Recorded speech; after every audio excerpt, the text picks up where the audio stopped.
And we are live, I think, finally.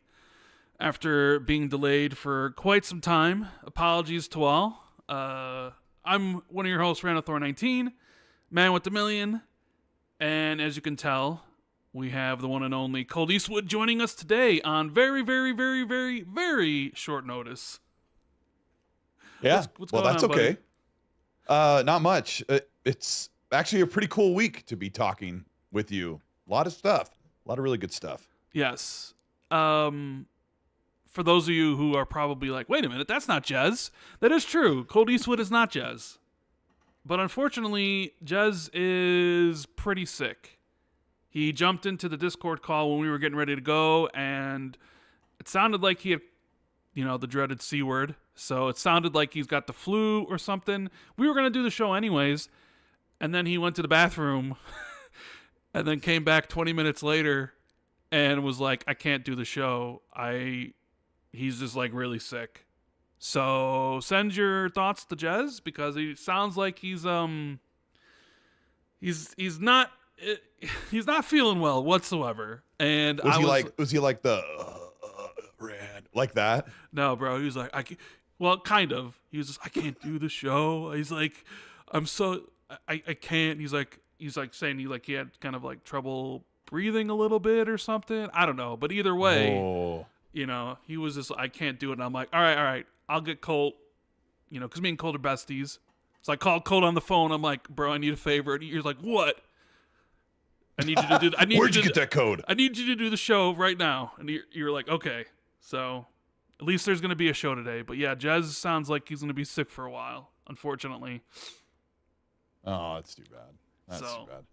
But yes, it is a good time to talk, because we actually didn't talk about the Game Awards at all. So no, we didn't. Because I went to bed early last night, and so it's gonna be interesting to get your perspective on everything that happened. So how's your week been? You doing all right? Everything okay? Everything's really good. Yeah, it's been a really good week. There was kind of a lot kind of brewing in the games industry and news cycle, and then we knew that the Game Awards was coming up, and he had a good show really overall. But yeah, we'll dive into it. But there's a lot to unpack, and you and I haven't talked about it, so yes. Yeah, I've been good. Who'd you watch it with last night? Anybody? Just by yourself? I watched it with my son. I have a 13-year-old son, and he wanted to watch all the new reveals, and so I watched most of it with him. Then after a while, when the show really kind of like fell down and got really slow, he left, and I got on party chat with Gaz, and some epic moments happened while toward the end there. So yes, it was pretty good. The game adaptation newscast says, I'm embarrassed for Jez. We're all talking about him having the green apple splatters. Oh, I just hope he feels better, because I know lately, because he's been back in the UK, the consistency of the show has suffered, and sometimes we have to do the show on Mondays to Colt Eastwood's chagrin. He doesn't like that, and yeah, when he joined the call, and I could hear it in his voice. I'm like, you're sick again, aren't you? And he's like, yeah. I'm like, how do you constantly keep getting sick? So well, he's been around his family every week, and then traveling. It's got to be. Yeah, but but I guess we shouldn't be talking about Jez's green apple splatters no more. No. Oh, geez, poor Jez. Yeah, so I apologize for being like 40 minutes late. Well, 20. You're usually 20 minutes, delayed Even anyway. So yeah, there you go. It's not too bad. Xbox Sarah says, I'm just here to see how badly Special Nick gets roasted. I mean, we are going to be, that's Jesse posting. Special Nick, he's the one that came out there and said, hey, South of Midnight is going to be there with the release date trailer. And also Doom the Dark Ages was going to be there. Oh, he did? It's like, and I looked, and I told Jesse, like days ago, I'm like, South of Midnight ain't going to be there. And Jesse was like, I don't believe anybody. And I'm like, well, you should believe me. And I'm like, come on, Jesse. We all know we love it when Nick is wrong about stuff. When he's so positive he's right, he puts it out there on Twitter only for him to be completely wrong. It's amazing. It's absolutely amazing. I love it. Yeah. Oh, I mean, I said that South of Midnight was going to be there because I thought that was something that was going to happen. I don't think they needed to have a release date last night or anything like that. But, I have the luxury of saying, hey, this is what people are saying. And then I can, I like to say, I don't know if this is going to happen or if it needs to. But, another thing I thought would be possible is like, does this Marcus Phoenix collection really exist? And, for a year or two, I've been thinking about that and talking about it. I don't really understand why that even needs to exist at this point, but I don't know. I have a couple of reasons. I think it's a weird prediction or rumor when it comes to Marcus Phoenix, but yeah, I see Mav in chat. He says Nick said in our chat the other day he didn't think South of Midnight would be there anymore. Yeah, it's because I told him it wouldn't be there. Because I literally said to him in a DM, I'm like, South of Midnight's not going to be there, right? He's like, yeah. I'm like, yeah, it's not. He's like, oh, okay. They must have pulled it. But anyways, to get into the show, because we kind of been delayed, we do have a sponsor for this episode, and this is something that I'm going to have to do here. You're going to have to bear with me as I do my best impression of Jez to get this ad read here for the one and only Manscaped. I'll do my best to make this a good... I'll sit back and enjoy it. Yes. Go ahead. So here we have Manscaped. Let me tune up the voices a little bit here. All right, fellas. The holiday season is here, and trust me, you don't want to be the guy showing up with a tangled tinsel in your ornaments. Luckily, our friends at Manscaped have got you covered from head to well down the chimney with the Beard and Balls bundle, featuring the Lawnmower 5.0 Ultra and the Beard Hedger. This bundle will make sure you're a gift worth unwrapping. Get ready for those mistletoe moments and get 20% off free shipping with the code XB2 at manscaped.com. The Lawnmower 5.0 Ultra, your balls' new best friend, cuts through the North Pole of bushes with ease. Gentle on your most delicate Christmas ornaments. 2 skin-safe blade heads for versatility, whether you're after a tidy trim or a smooth, festive finish. Light up the way with dual LED spotlights so you can see everything clearly, even in those tricky spots.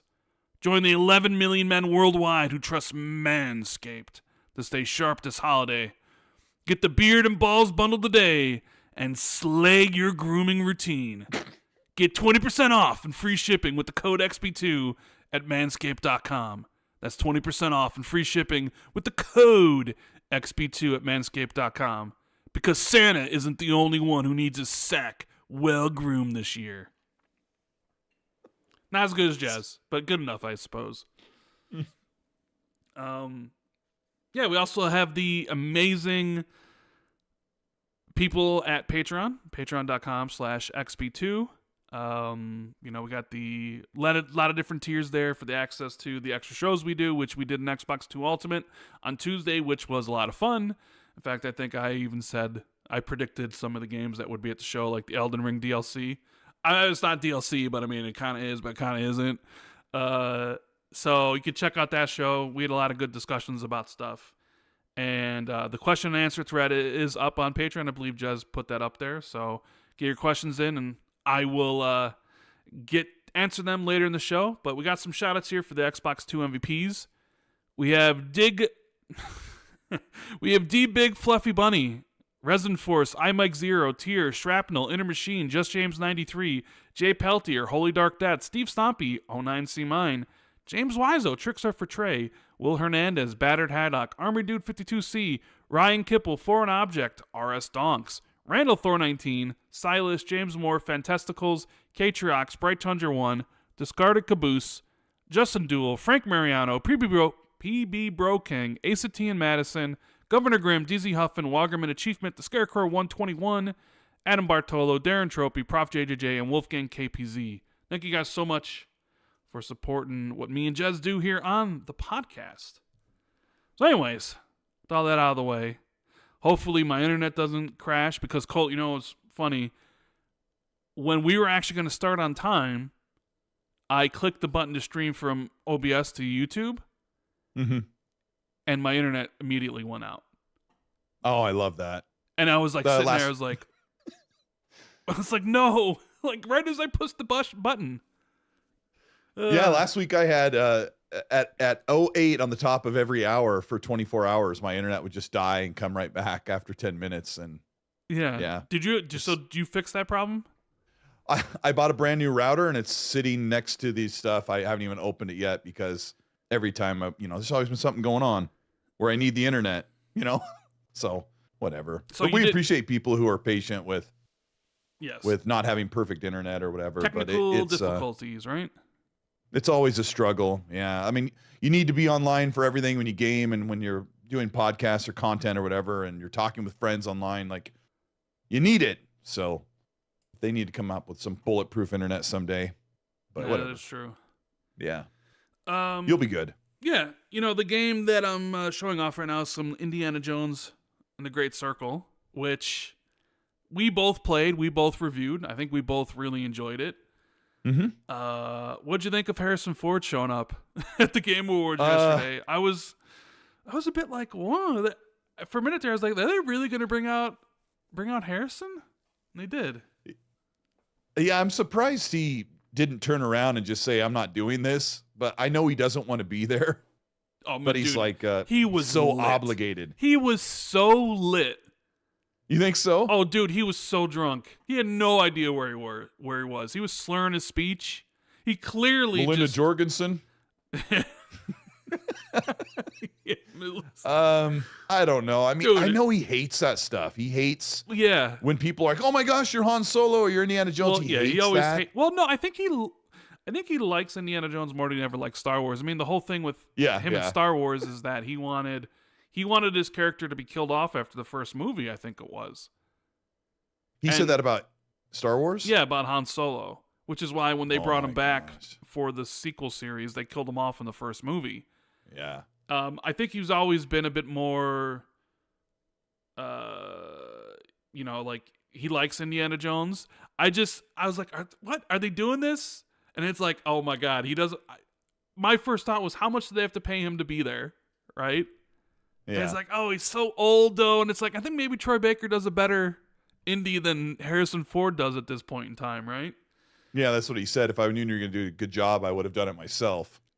Yeah. But I felt bad for Harrison Ford. Sometimes I feel a little bit bad about a lot of the celebrities that show up on these stages. They don't really want to be there, but it's a really great opportunity because gaming is so huge. The only one that really relished in the moment was 2019's Keanu Reeves. Yeah. Like, he did such a great job, and I think he was like obligated to be there for Cyberpunk. He wanted to, help push the game, but I was there in person, and when he came out on stage and heard everyone cheer, he did like that step back, like you could tell he was like, wow, this is the real deal. Like, people really, this is important to them, gaming and gaming characters. And you could see it on his face, but not on Harrison Ford. He's just like, that song follows me everywhere I go. Yeah. Yeah, it reminded me, I think it was last year when they had Al Pacino on. And Al Pacino was also just blasted out of his mind and had no idea what was going on. You remember that? Or on some type of geriatric medication. He's like, I don't even know where I am. Yeah. No, it's just kind of funny. It was cool to see, Indiana Jones, the game, all the praise that it's been getting. And like Todd, dude, did Todd Howard look like a munchkin next to Troy Baker or what? Or he's is just Troy like Baker really he's just a little that tall? old lady. Yeah, he's a little old lady at this point. He's not very tall. I'm only 5'9", so I think he's probably 5'7", 5'6", But yeah, he's a little dude. Yeah. But that was it's amazing legends right there on the stage, all three of them in their own right. Troy Baker has voiced some of the most prolific characters in video gaming history, and he's one of the greatest talents in motion capture and but he's voice never acting. Won, as Todd pointed out. Was that really true? I was like, wait, are they just saying that to me? How could he have never won? Like, he's played Joel, he's played the guy from The Crew. I'm just kidding. I don't know. Do we have to go back? I mean, I think the Game Awards in this Like iteration, he didn't win for Booker in 2013. Well, this is like the 10-year anniversary, so like that would. Oh yeah, that was 2014 was the first year. Yeah, so he might have won for Joel or Booker maybe when it was like the Spike Awards, I think. But yeah, it was one of those things where it was like, did he really not win? And I'm trying to think of his roles he's done recently. 2019 would have been Joel. But they probably gave it to Ellie. Well, I don't think he was even nominated because, but yeah, I think Ellie. No, Laura Bailey won for Abby that year. Jeez, and she was also Kate Diaz from Gears 5 that year, which got no nominations. Yeah, but you know, it kind of sucks because Indiana Jones is so good that we sort of feel that in like the game would have been nominated for probably a bunch of awards, and Troy Baker would have been nominated for best performance. I don't know if he would have beaten out Melissa Juergens because Melina. Whatever. I also don't know her name, but I'm not Harrison Ford. I'm not up on stage, so I apologize. But I mean, her performance is the game, right? Everybody I think would be like, yeah, Hellblade 2 only works because of her performance within it. She not brings only it to life, not only like the voice acting, but also she does the motion capture. And like the motion capture and the animations and stuff within that game are top notch.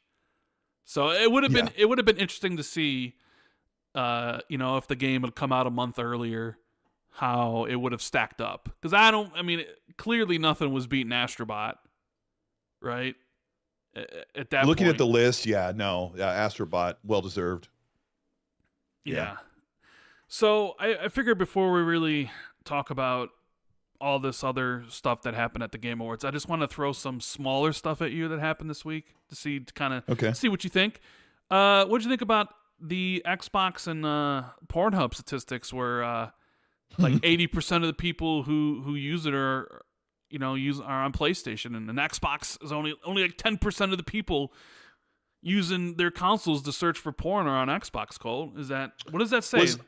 Was that statistic across PS4 and PS5s, or was it just PS5s? Was it specific? I don't know. I think it was just PlayStation. Because there's 2 times as many PlayStations out in the world as there are Xboxes, but 80% of them are. So what are the PlayStation fans. users using their consoles for these days, huh? Well, I mean, they don't have any games this half of the year, so they've been. Their game just won Game of the Year. No, I mean Xbox had nothing the first half of the year, so Xbox guys have been playing Stalker they would be and on Pornhub searching for stuff. Yeah, I guess. I mean, you why can't you do both? Here's the thing I don't understand. Xbox was at like 4% or whatever it was. It was a really low number. I'll get you the number. I tried to put myself in someone's mindset sometimes. Be like, okay, why would you do this? And I'm thinking to myself, why would anybody search porn on their console? And I just couldn't come up. I mean, I guess I could come up with reasons why you would, but I was just like, why would you actually do that? I don't understand. I would imagine most people have PCs or a mobile phone or something. Like most people, consoles are in maybe like a living room area, unless you're nasty and you got one in your bedroom. Something. I mean, I was gonna say, the console's typically connected to a bigger screen than your phone, so take that how you will. And I'm not speaking from experience. I never even heard of this site until you just brought it up. But the statistics are 60% of users were using that site on the PS5, 35% were on PS4, and only 5%, as you said, 4.9% were on Xbox consoles. So.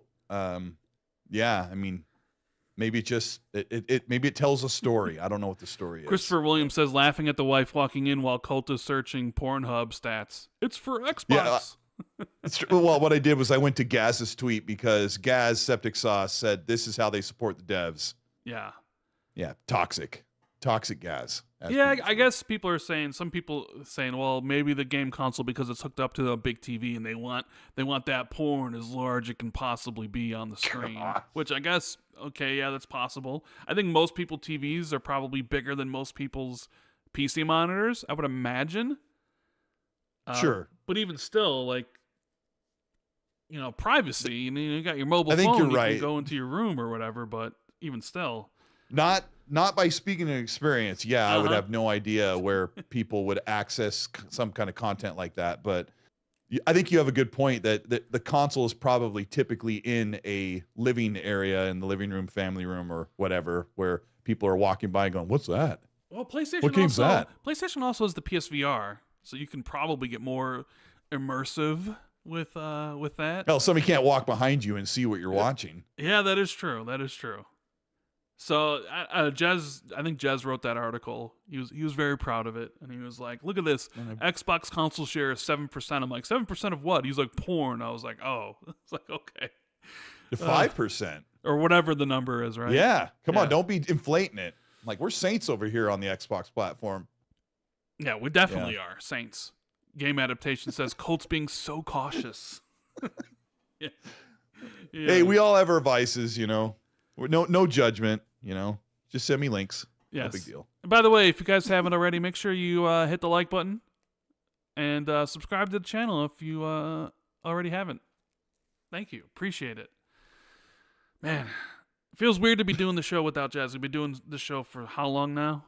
And it's usually just me and Jez, but he can't be here. So it's like we got to ride with Colt Eastwood. I mean, it's always good to do a show with someone you know. I mean, I would just bring did a guest in, it's like, an Indiana Jones show with you. I think we just talked about Indiana Jones for an hour and a half last week, I think it was.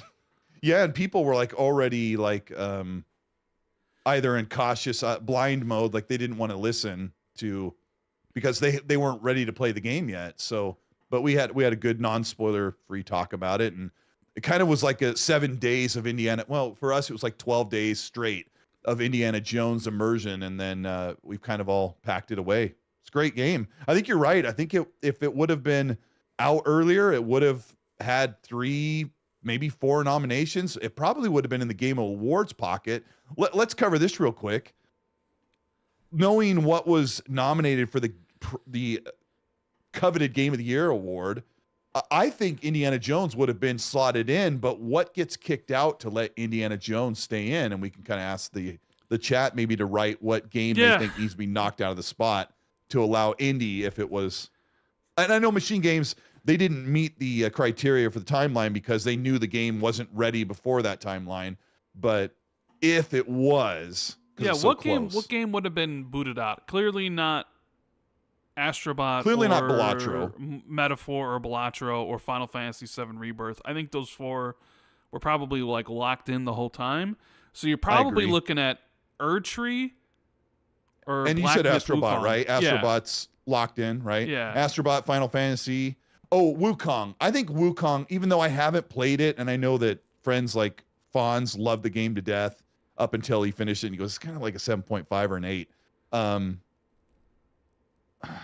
I don't want to kick out Shadow of the Erdtree, but I sort of want to do, because I think on the technicality, it really still shouldn't be there. I think that's the 80% of the internet agrees. I think that's the game that does get kicked out is Erdtree. It's either Erdtree or Wukong, but Wukong did actually win some awards. I think it won Best Action Game, so there was some support there.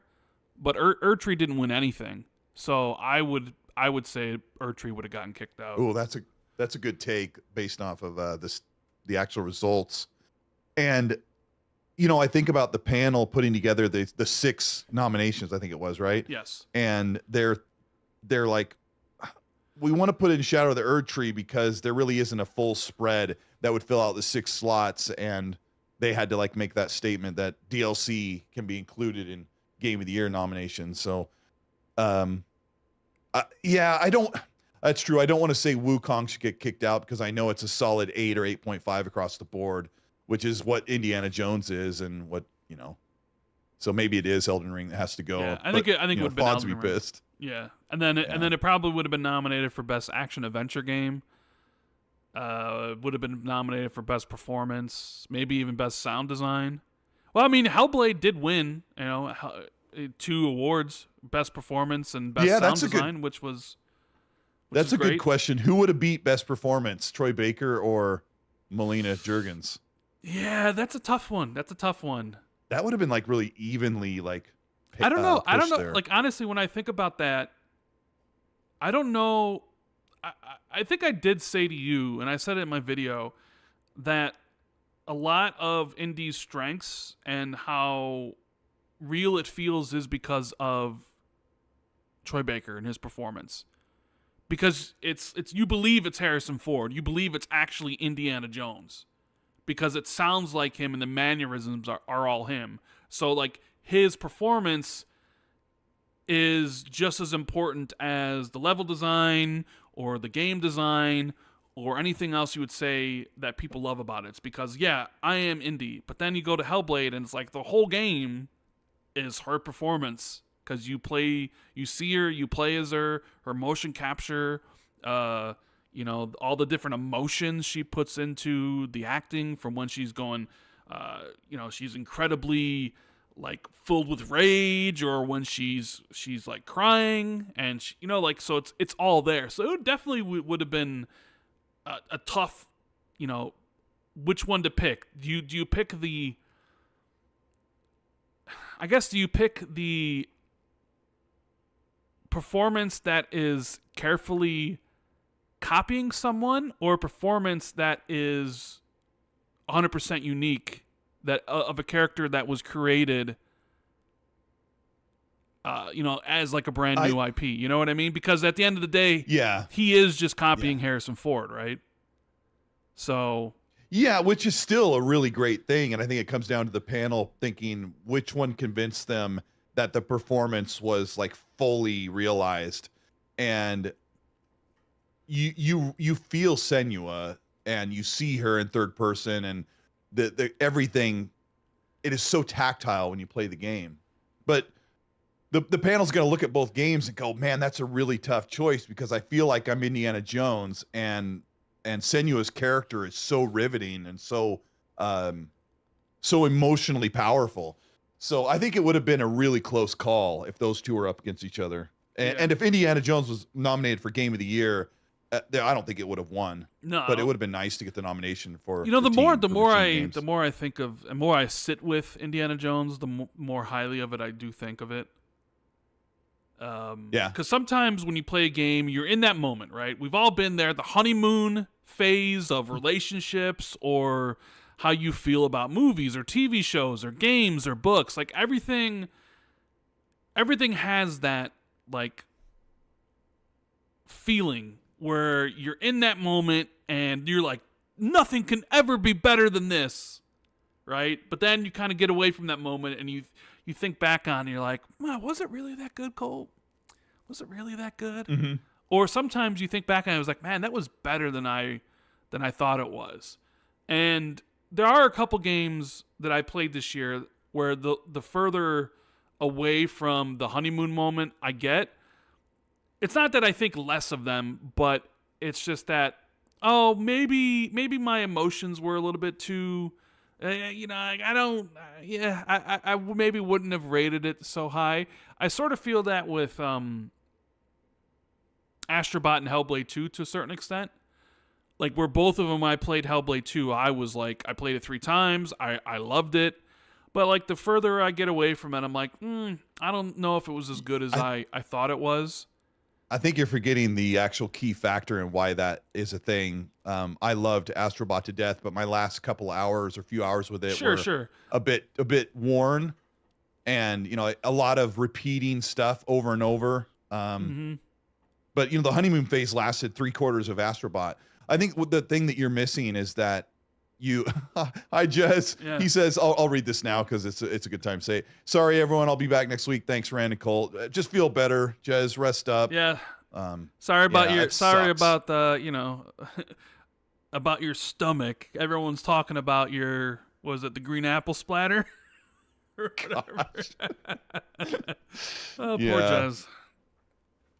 Yeah, I mean, No, but they didn't think maybe you could have been throwing up when you said run to the well, bathroom. yeah, I don't know, but yeah, you they are were having right. fun with it. I did feel the same way with Astrobot, where it was like, yeah, this game was really good, but the further I get away from it, I'm like, it's not as, you know, as high as I thought. But the longer I get from Indiana Jones, I'm like, actually, this might be like kind of and I'm not talking like, oh man, I gave it an 8.5 and this thing's a 9.5. No. Like none of that stuff. Where like, I think I gave Hellblade like a 9 or an 8.5. Like it was like I gave it a 9, but now I feel it's like an 8.5. And I gave Astrobot a 9, but now I feel it's like an 8.5.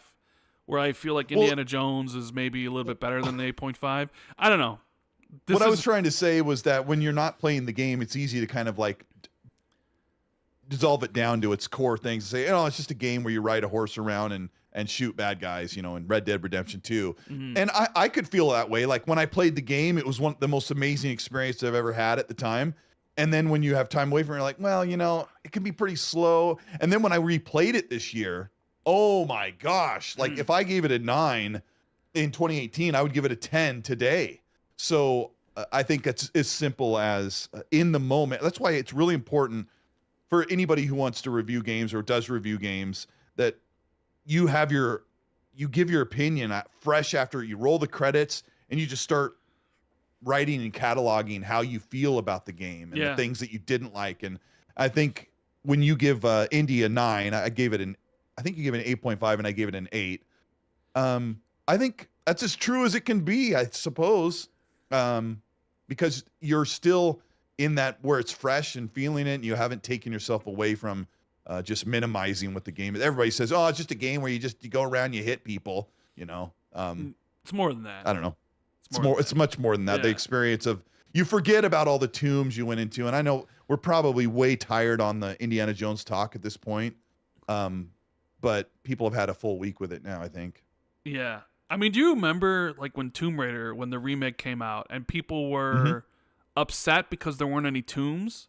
And then they made that a thing for the sequels where it was like, oh, we know you want tombs, so we're going to do even more tombs. And it was like the tombs were always off the main path and there were like kind of secret things you could do. Do you remember how much crap I got for removing that from, I think it was like the original, like the 2013 game, and then they brought them back that being a complaint. Dude, I remember people I thought bitching the game about was that. so good. No, the game was really good, but people would be like, wait a minute, where are the tombs? We're Lara Croft the Tomb Raider, but we're not raiding any. And then they added them for Rise of the Tomb Raider, but they were sort of off the beaten path. They were all optional, which I mean, it's a cool thing. You like have options. And they were huge in Rise. They were big. Well, then they were they had them hour again. long? Like long. No, then the ones in Shadow of the Tomb Raider were the bigger ones. In fact, I think all the DLC for Shadow is all built around the tombs and stuff like that. But I just kind of, thinking about Indiana Jones, how basically like a lot of the content is like, oh, we're going to be in tombs solving stuff. But yeah, one of the other things I wanted to briefly talk about here was the Xbox Cloud Gaming thing, also combined with how Microsoft is adding more things to the Xbox PC app. They're adding more, because I think the report was from The Verge that they added something like hundreds of games that weren't in the Xbox PC app, and they're there now. And even more Xbox Play Anywhere titles, which, I mean, I think, weren't you playing Middle-earth Shadow of War last night? I was, you stalker. I was. Because I looked before I went to bed. But was that recently added to Play Anywhere, or was it always Play Anywhere? I think it's ever since launch, it's been Play Anywhere. Okay. Yeah. But you've been kind of like played it on. You've been going through, checking out, being like, oh, is this Play Anywhere? Like, I don't remember this being Play Anywhere. We were on the phone or in party chat, and I looked at Play Anywhere on the PC Xbox app, and there was games that Xbox never really partnered with or had any sort of deal that were like set. I can't remember which one it was. I don't know. It's like a Warner Brothers game or some other game that was Play Anywhere. I'm like, why is this? That is so cool. And it goes and fetches my Xbox save like automatically, which is really fantastic.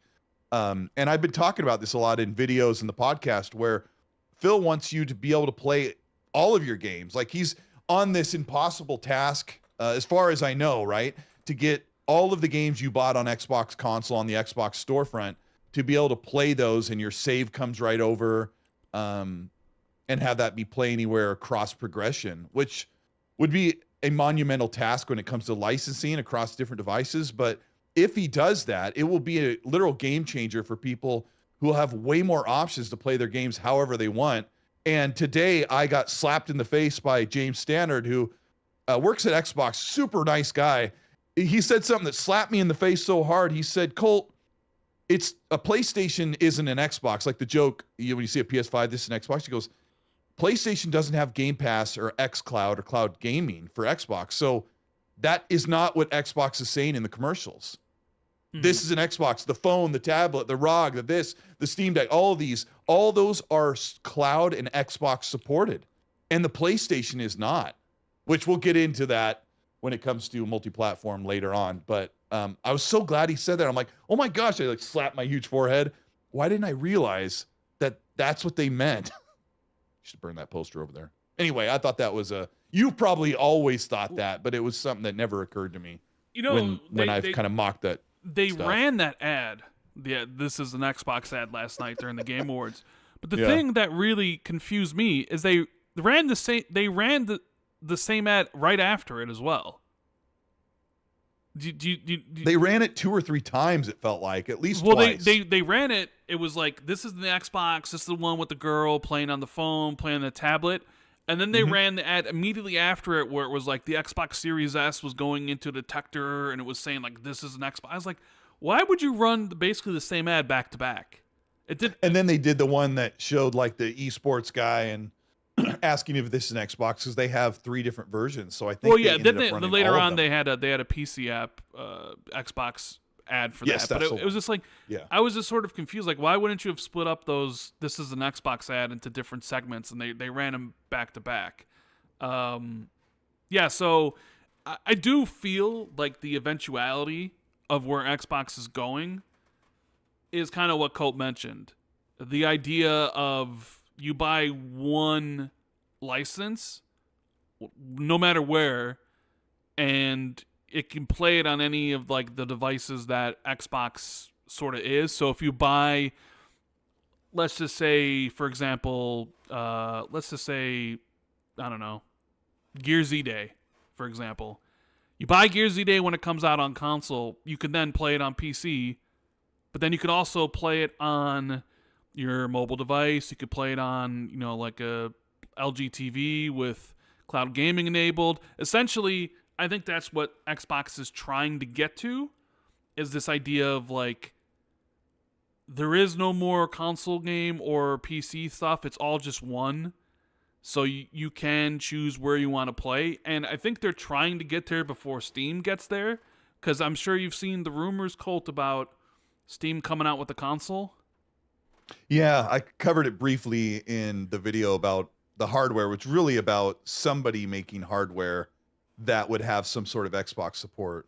The Steam machines are about 12 years old, and they were powered by Alienware, and they didn't really go anywhere. No. But I think now might be the time for Steam to make that happen. I mean, potentially, like, you could put out, like, the Steam machines didn't work for whatever reasons all those years ago, but now PC gaming is, bigger than it's ever been. It's bigger than, some people out there will tell you that like PlayStation's the pinnacle of gaming, that PlayStation's bigger than Steam, but when you actually look at it, Steam actually has more monthly active users than PlayStation or Nintendo, and they might even have more than Xbox. You know how like Xbox counts their monthly active users, right? But so Steam's massive, and you saw the success they've had with Steam Deck, even though it didn't put up Switch-like numbers. You're like, okay, yeah, it kind of led the, like the renaissance or resurgence of handheld gaming. I mean, maybe you could probably hand that to the Switch, which is probably true. The Switch kind of brought that back in fashion, and Valve and other ones are kind of like riding the coattails of the Switch in a way. But now, like with Steam being like, okay, we're a platform, we got all these things, we could maybe introduce a console, especially if all the consoles now are super expensive. Like we saw the PS5 Pro at $700. everybody's wondering what the next generation of hardware is going to cost. And maybe they're thinking, you know what, now's the time. We could put out a decently powerful console for $600, $700, which wouldn't be that much more expensive than whatever the next generation of consoles would be. And it's kind of an interesting stealth Trojan play, because those consoles that they would put out would presumably run Xbox games day one, because Microsoft is very much about giving Steam their games, and PlayStation is doing more and more PC stuff. Like, all their games go to PC. It's just a matter of time frame. So maybe, and when a PlayStation game launches on Steam, Valve is like, this is a really advantageous moment right now because the games sell really well and they're making the 30 whatever % off of those sales. So they would want that support. Yeah. Well, it's because I sort of wonder how Sony would feel with that about like a PC console that has all their games. So I sort of wonder if Sony would be like, why? No, because what? you think that Steam console feels like a direct competitor to buying a PS5? I was just saying, like, yeah, maybe they would think so. So maybe they would be like, listen, we don't want our games enabled on those devices. It's a I even saw Brad Sams say in his latest video that maybe Microsoft starts pulling their games from Steam. Like once, like, I think his thing was more about once Microsoft builds up the PC app to the stature it wants it to be. Oh, yeah. Okay. Then what if they, start pulling games or don't offer their games day one on Steam? And I'm like, well, I think we're past that bridge already. I don't know how people are going to... I don't see Xbox wanting to go toe to toe with Steam. They are the de facto storefront on PC. They are. I don't know. Of course Microsoft would want to compete, right? But I just can't see them building a storefront that rivals Steam. Their stuff hardly does what it's supposed to begin with. Their game bar hardly works. Like, it's pretty bad. I don't know why they don't put people on it, but supposedly they do, but there is that talk of them, they've mentioned this when they acquired Activision Blizzard about this idea of, because you mentioned it before, Steam takes 30% unless you actually reach sales milestones, and then it can drop as low as 20%, I think. But you have to sell a lot weird. I to didn't reach know they that. did that. Yeah, like the more successful a game is, Steam will take less and less of a cut, as low as like 20%. But Microsoft put it out there when they acquired ABK about this idea of wanting to take the PC store and give developers like an 88-12 split, where Xbox would take 12% and developers would get 88%. And I think Epic has something similar like that, although I think Epic's might be a little bit lower. Because like one of the things that's wrong with the Xbox app on PC is basically any new AAA game that comes out does not go there. Yeah. Right? That's like a huge problem, because if you want people to play your games on your store, you have to have those games, and like they don't have those games. And if that's an issue that they're going to rectify, which is something they absolutely need to, yeah, it's great to have like you buy one copy and can play it everywhere. But when stuff like Resident Evil 9 comes out, when you have like Elden Ring Nightreign come out, when you have Onimusha come out, the new one, like those games need to be on your PC storefront. Otherwise, nobody's gonna give you a second look. It's just, I don't think many people will anyways, but like you at least need to present that to the world of like, all the games are here. We have them all here. Otherwise, nobody's going to care, So they don't even get hardly any of those. And I think Jez has pointed that out in articles and reports that the majority of PC games as they come out in the modern era right now aren't even on the Xbox PC app. And what you don't understand, because you don't play games on PC, and no. I spend part of or half of my time on PC, that it is such an inconvenience, as funny as it sounds, to want to load up a game and wonder where it is on which launcher. And I know going to a launcher takes a minute or whatever, but you know how you can go to your Xbox, go, what do I feel like playing, or what do I feel like downloading? And everything is right there. It is like with the flick of a thumbstick. And it's so quick. And shout out to Paris in the chat, looking dapper with the checkered blazer last night. Yeah. I own so many games across 5 of the major PC storefronts, and it is so frustrating that they are all split up evenly across those. And if Xbox could just say, hey, everything can be brought in and transferred in, I don't know if they're going to do that. That would be super important. But only PC gamers care about that discussion. But the world is getting much bigger than console, and that is so true in so many ways, that the plastic console is not the be end all or end all, and it's certainly not the starting of where gaming becomes where everybody plays. It is, after all, as PlayStation executives have said, it's a niche platform, and it's slowly kind of becoming more niche. Yeah. So I mean, I guess they're trying to make the Xbox PC app a better place, maybe giving developers a better cut, introducing more games in there, trying to turn more games into Xbox Play Anywhere. So we'll see how that initiative continues over the future, right? Now they have the cloud gaming, which I think is in insider testing, where some of the games that you own you can stream, which is a good first start, a good first step. I think there's like Cyberpunk's available on there to play, and some other games or whatever. But there's a lot of games in the Xbox library. There's probably like 7,000 games, and it's going to take some time before all of those are enabled. And I don't know how often those drops are going to be for cloud gaming, but if they want to be serious about that as well, you need to like kind of, make it happen. Like maybe every quarter you drop 100 games available in cloud gaming and see how that goes. I mean, I understand not wanting to like, here's 5,000 games, because who has the storage? They probably don't. And is there any interest in probably not a lot of those games anyways?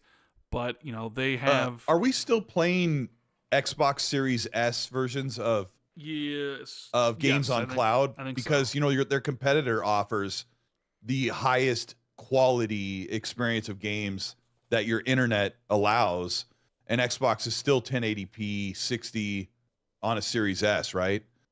Yeah, they've got a long ways to go. I would imagine it would be like that until next generation, when maybe they change that out. But yeah, currently I think they're just it's like a Xbox Series X, but partitioned in 4 or something like that. I forget the exact it's details. an X, but it's partitioned down to give you the S power draw and graphics experience. So you play the Series S version on Series X hardware, shared amongst other people. Although I guess like if you're playing it on a mobile device, you don't necessarily need 4K, right?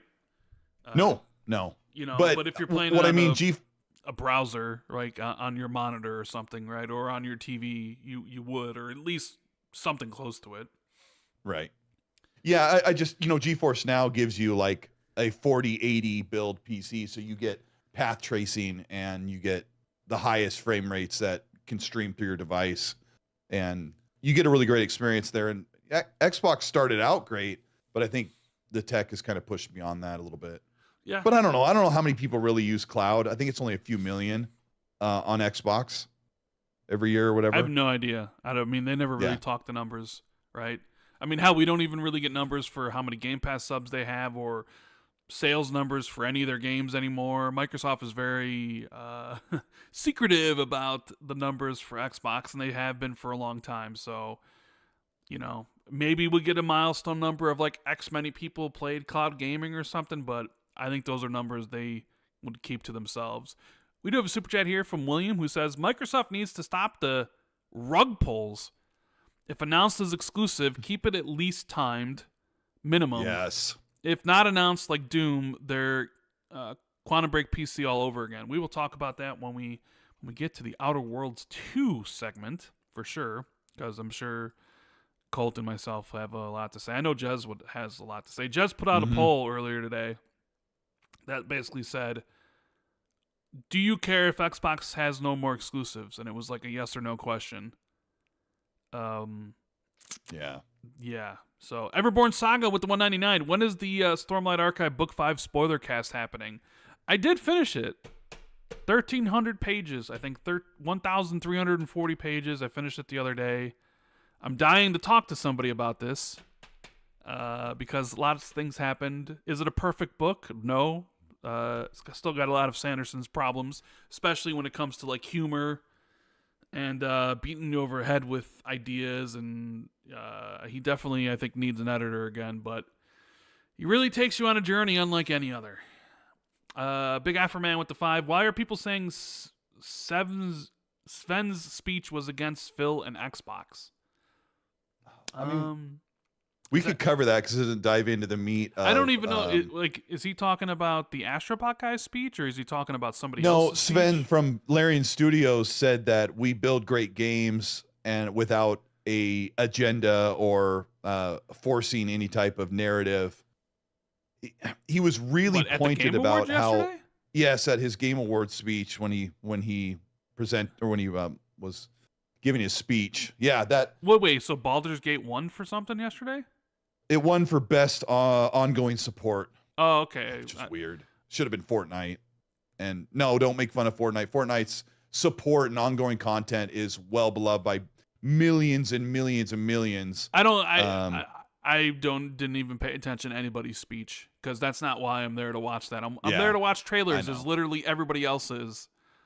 Like, I basically just mute the stream when people start talking. So he basically said they don't make a game based on agendas and blah, blah, blah, blah. we just make great characters. I'm gonna have to paraphrase it because I don't remember, but he just basically said that we don't push. You just make a great game and you don't have some agenda that you're trying to push. Well, I mean, that's basically what he said. That could apply to anybody, really. It doesn't apply to Phil. It applies to most of the Western developers right now that are constantly being grifted. Can we use that word? I mean, why not? That are being grifted against, I suppose. Yeah. Grifted. That is. A whole bunch of Call of Duty games just hit PC Cult. You think we're going to get an announcement of these backlog Call of Duty games coming to Game Pass anytime soon? It sounds like it. There's one or two of the Transformers games, Singularity, the older Call of Duty, keep popping up. And as far as we've heard, they plan to piecemeal those little bits at a time because Xbox could drop 60 games in a Game Pass, but they don't want to do that. My take is I think they should. We've waited so long for games, just dump them in there, all back catalog anyway, and you'll have all these games that could be purchased on the store or played on Game Pass, or get people like, oh, I'm subbing to Game Pass because look at all this stuff they added. But I don't know, they choose how that works, I guess. Yeah, it definitely seems like they wanted to get PC versions of those games because I don't think those PC versions of those games existed on the Windows Store or the Xbox PC app. So maybe some of the issue was like, hey, we need to actually build versions of these so we can sell them there or whatever. But yeah, we'll see how it goes next year. I would imagine some of these will hit next year, right? So yeah. We got Marty McFly with the $4.99. Do you think certain games miss PC Game Pass due to deals with other PC stores? Like how Hunt Showdown being on console Game Pass but not PC. I mean, there's potentially that. Like if there's a deal with Epic or a deal with Steam, that would preclude it from being in PC Game Pass for sure. Or, maybe they feel that it's not worth being on the Windows Store because that's usually kind of been the whole idea is that nobody really uses the Windows Store. So, like, there's no reason to put your games on there. But Microsoft is trying their hardest to change that. Maybe they just didn't want to. Maybe Xbox didn't offer it for PC Game Pass. And maybe they themselves, Crytek, didn't want it to be on PC Game Pass. There's a lot of different ways, that could be factored in, It's just that we don't know the answers to it. JF with the 5. The fact Shadow the Erdtree didn't win anything is a crime. Also, you guys think the only game to rival GTA 6 next year is the new Elden Ring? See, JF really likes the idea of Elden Ring being nominated for Game of the Year, for sure, right? Yeah. Do I think... Was the only? I mean, it's From Software, and they've won Game of the Year twice with Elden Ring and Sekiro. So, I mean, I honestly just kind of based on what, well, I guess do you think that the next Elden Ring that comes out next year will compete with GTA 6 in that regard, Colt? For Game of the Year? For Game of the Award nominations and stuff?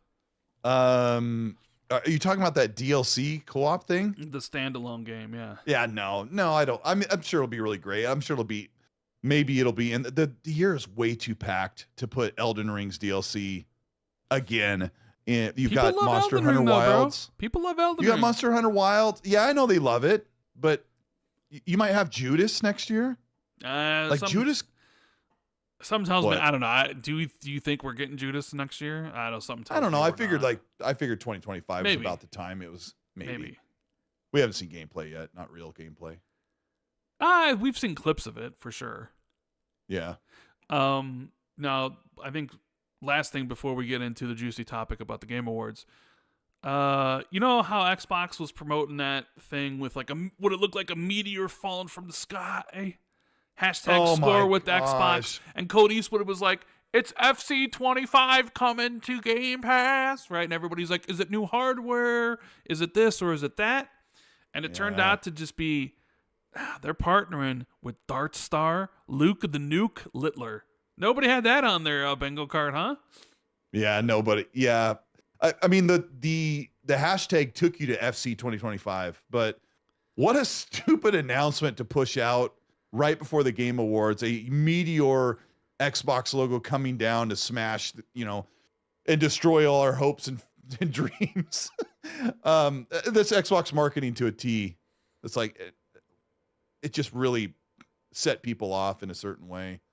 I saw some content creators like, this is the Xbox handheld. And I know I did a video about hardware. I was really talking about the near future, and I wasn't really feeling confident that Xbox or some other company would have something announced at the Game Awards, but it is time to talk about how things are changing that way. And I saw prominent content creators saying, oh my gosh, they're going to announce the handheld tomorrow or on Thursday. Kind of embarrassing for everybody involved. Who thought that they were going to announce the handheld and hardware at the show? I don't know. Somebody who covers Xbox stuff. I don't know. I couldn't remember his name or her name or whatever. Yeah. Well, I mean, I guess there's a lot of people were holding on hope to what Sarah Bond said during the February business meeting podcast. Yeah, can I take that L publicly? Because you and I talked about this the other day on the phone. I want to take a massive L because in February, Sarah Bond said we've got new hardware to announce, and we've all waited and waited and waited and thought, oh, maybe they have something. And then I heard rumors that maybe Microsoft is going to put out something that would have some limited Xbox support, and that would be like an announcement they would make. Because I didn't think there was any kind of console or any. It's too early for the handheld. It's like over a year early, if anything. Yeah, Phil did say recently that a handheld would be a few years away, right? Shut up, Paris. Shut up. What is it? What is Paris saying in chat? He said, laugh out loud, Joel L. Oh, Leastwood, Joel yeah. Leastwood. Oh, we need to get that trending. That's your new name. And then Joel Leastwood. Joel Leastwood. And then you and I were talking on the phone. You're like, I think they just changed the plans months ago, and they showed the new hardware, which was the little, the digital console and stuff, at Showcase in June. It could be two things. One of two things. One, she could have been talking about the Xbox Galaxy 2 terabyte Series X and the white Series X, all digital, right? They could have been literally talking about those, or there was a plan to announce and maybe show something, maybe like a third-party OEM Xbox or something That's what I thought was going to happen. That just ended up getting delayed because you never know, right? So, it's probably either one of those. And let me ask you real quick: do you think that a third-party company would want to make a console box that would play PC games and then be supported by Xbox? Or can they make enough money? Well, I mean, to subsidize that. The thing is, you could sell that for a profit. I mean, how does Lenovo or Asus make any money off of their handheld devices? Because they don't get a cut of the store. Like Valve ain't giving them a cut of their store. So you would imagine whatever they're selling those devices for, they're selling them for a profit. Yeah. So that's true. I didn't think about that. So it's and, when you buy a ROG Ally, you're also paying, you have to factor in the screen and the battery when a console is just basically the box and the controller. Yeah. The whole subsidy thing is because, all right, let's subsidize the hardware so we can come in at a decent price point, $300, $400, even now $500. When if you're probably, maybe it would have been more expensive. And that's why some people feel like that's going to be gone in the future, especially because costs of components and everything haven't come down, which is why the PS5 Pro is $700, and people are thinking the starting point for next generation is going to be like at least $600, maybe even $700. So if you're a third party and you know that you don't, you're not going to get a cut of any of the stuff in the store, as long as you price the asset, the product as where you would make money.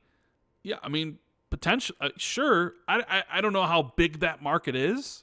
I don't know how big a market is for people like, hey, do you want to buy a third-party Xbox? I don't know. Maybe there is a huge market for that. Maybe someone like Razer could come in and being like, hey, Microsoft's not making a mid-gen Series X, but we got you. Here it is for $1,000. And maybe or 800 or whatever. Yeah, and maybe they can put it audience. together for 600, and they're going to sell it for 1,000, so they make $400 profit on it or something. So that's a pretty high profit margin. Well, I'm just saying, so it doesn't matter to them, like the amount they sell, or they can sell small amounts and still make money on the thing. It's just a matter of, I mean, look at look at all the handhelds that are constantly coming out. Right, and I don't think those are selling particularly. They're not blowing anyone's doors off, but there's got to be a reason they keep doing them and having revisions. It's probably because they're selling enough, and they're selling it to the point where they're making money for the companies. So they're just going to keep on doing them. Which is probably why Xbox is not a dead console platform like some people think. Well, I mean, yeah, we'll talk. Are they actually turning a profit on hardware at this point, or are they still losing money and making it up in other avenues? I don't know. That's a good question. I would say they're probably losing money on hardware still. Yikes. I mean, why? I think it's because PlayStation is able to make 2 times as many consoles and have them actually sell. And the more consoles you make in manufacturing, the more you shrink the possible loss or increase the profit margin. And Xbox has never been able to be on that sweet spot over the past 2 generations. I think they were losing $23 or something on the Xbox One X back in the day. So, which, can add up when you sell 12 million of them. Yeah. A lot of money. I mean, I don't know. I mean, I don't know anything about Xbox financials. I mean, all Phil said is that they're a profitable company and all that stuff, but Phil says lots of things. Hey, all he said was Outer Worlds 2 is exclusive to Xbox and Game Pass. That's all he said. Not anymore, buddy. It's fine. No, he said that, Bill. Well, did he say that, or was like the trailer said that? The trailer said it way like back 3 years ago. Yeah, it's like, well, a lot happened in those 3 years, unfortunately. Yeah, they bought two publishing arms and they spent went to court. They spent like $80 billion on stuff. So yeah. All right, so let's talk about the Game Awards and everything there. I guess you want to dip into the other announcements, because Outer Worlds was fairly early on in the show. Oh, I was just gonna go. I was gonna go like just from the start to the finish, but I wanted to give like your overview of the Game Awards in general. How'd you feel about it? Really good show. Really slow. Really good show. Really good show. No, it was a good show.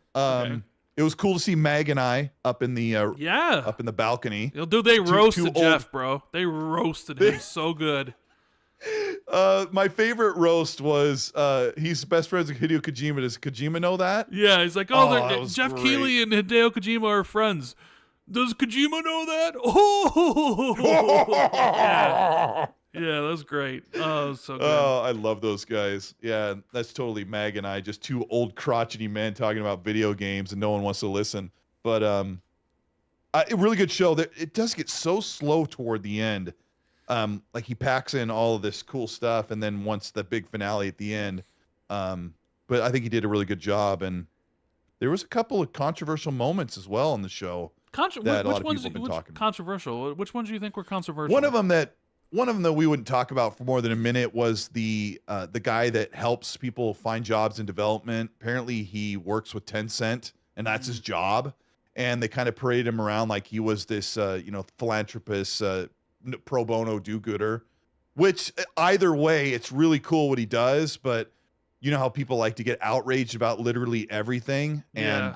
But in those moments, he and Geoff were super emotional, and people like get after Geoff Keighly because he doesn't call out all these layoffs, but it is very obvious that he cares about the games industry. He's grown up in the games industry. And when he speaks about people losing their jobs, the studio struggling, he 1000% means it. And I know people like to give him a hard time because he's such a prominent figure, but I think he's doing a great thing by hosting the Game Awards. He makes a ton of money, but we get a pretty cool show and we get to see a platform that gets reveals. So I always watch the show. And I think this one was much better than his last one was. Yes. The thing I take away from this is that I've seen a lot of people say was the best ever. And I sort of agree with that sentiment for the most part. I do think it was probably the best show that he's put on. Although I didn't really think it was any different than last year's.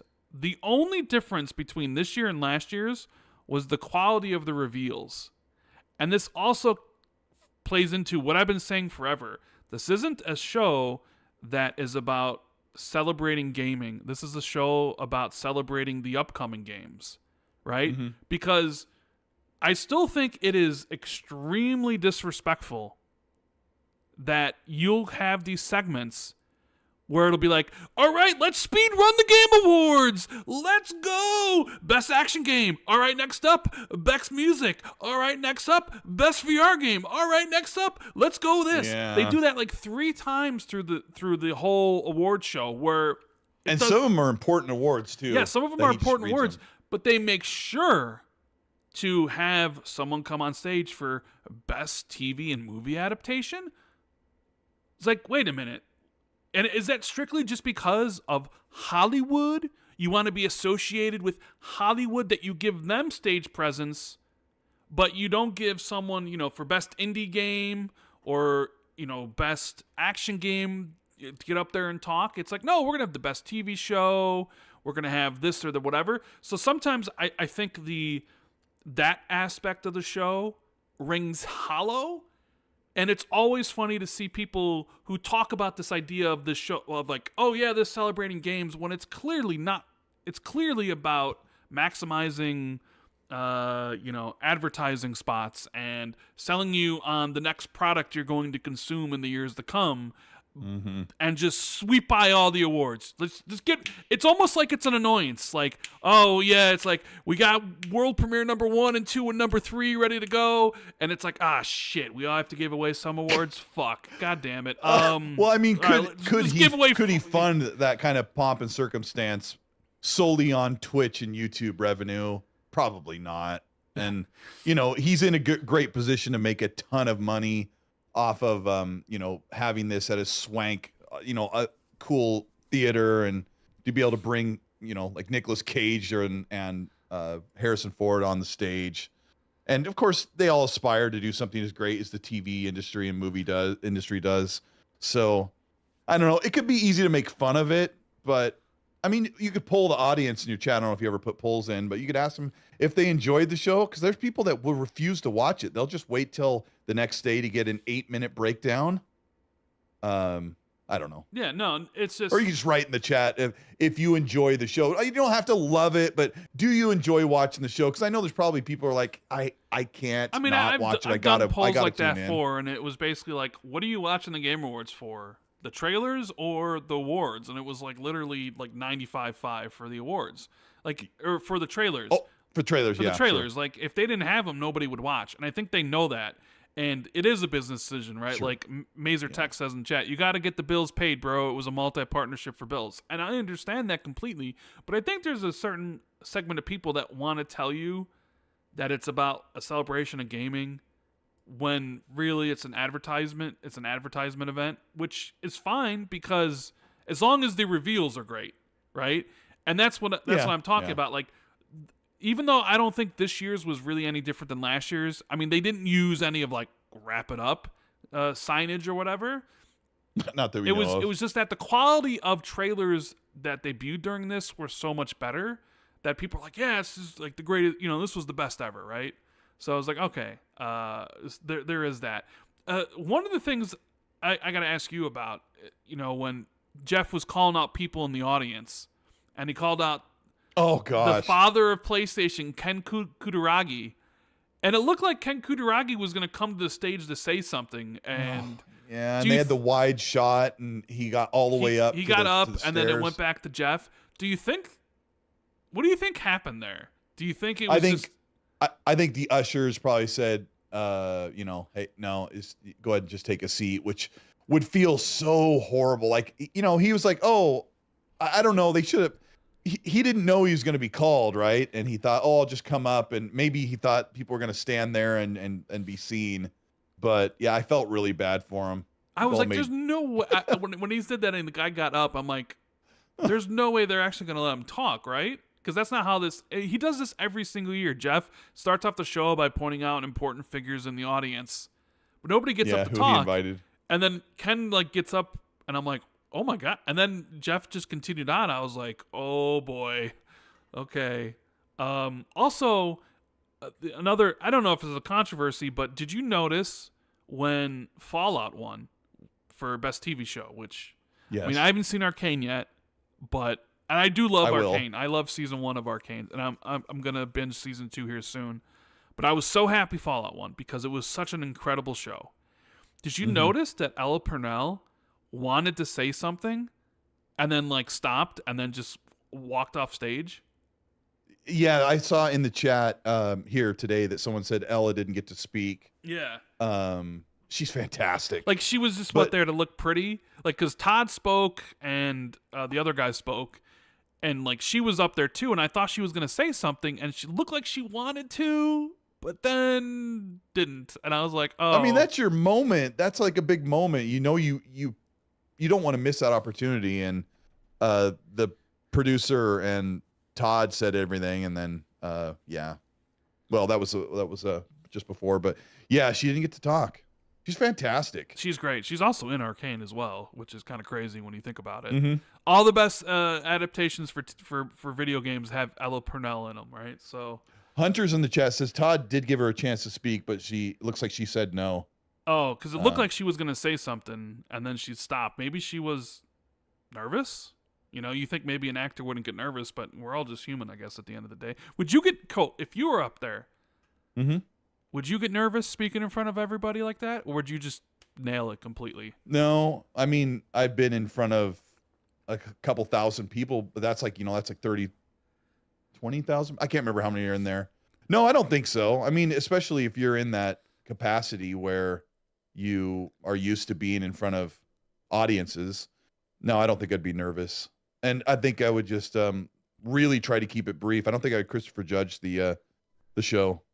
I would just try and just say I appreciate everybody, and I want, and not. I wouldn't use it as my political podium or anything like that. Just try and keep it really simple and sweet, because that's what people really like. Even if they really like the person, just say I'm thankful for everybody who's helped me and supported me, and thanks to Randall Thor for being there every day on the phone when Xbox was in the dumps.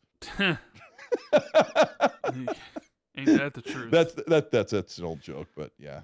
All right, so let's take a look. Would you be nervous?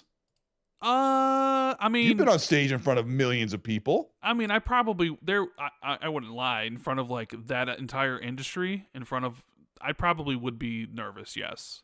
Yeah. Right. But let's talk about some of the games.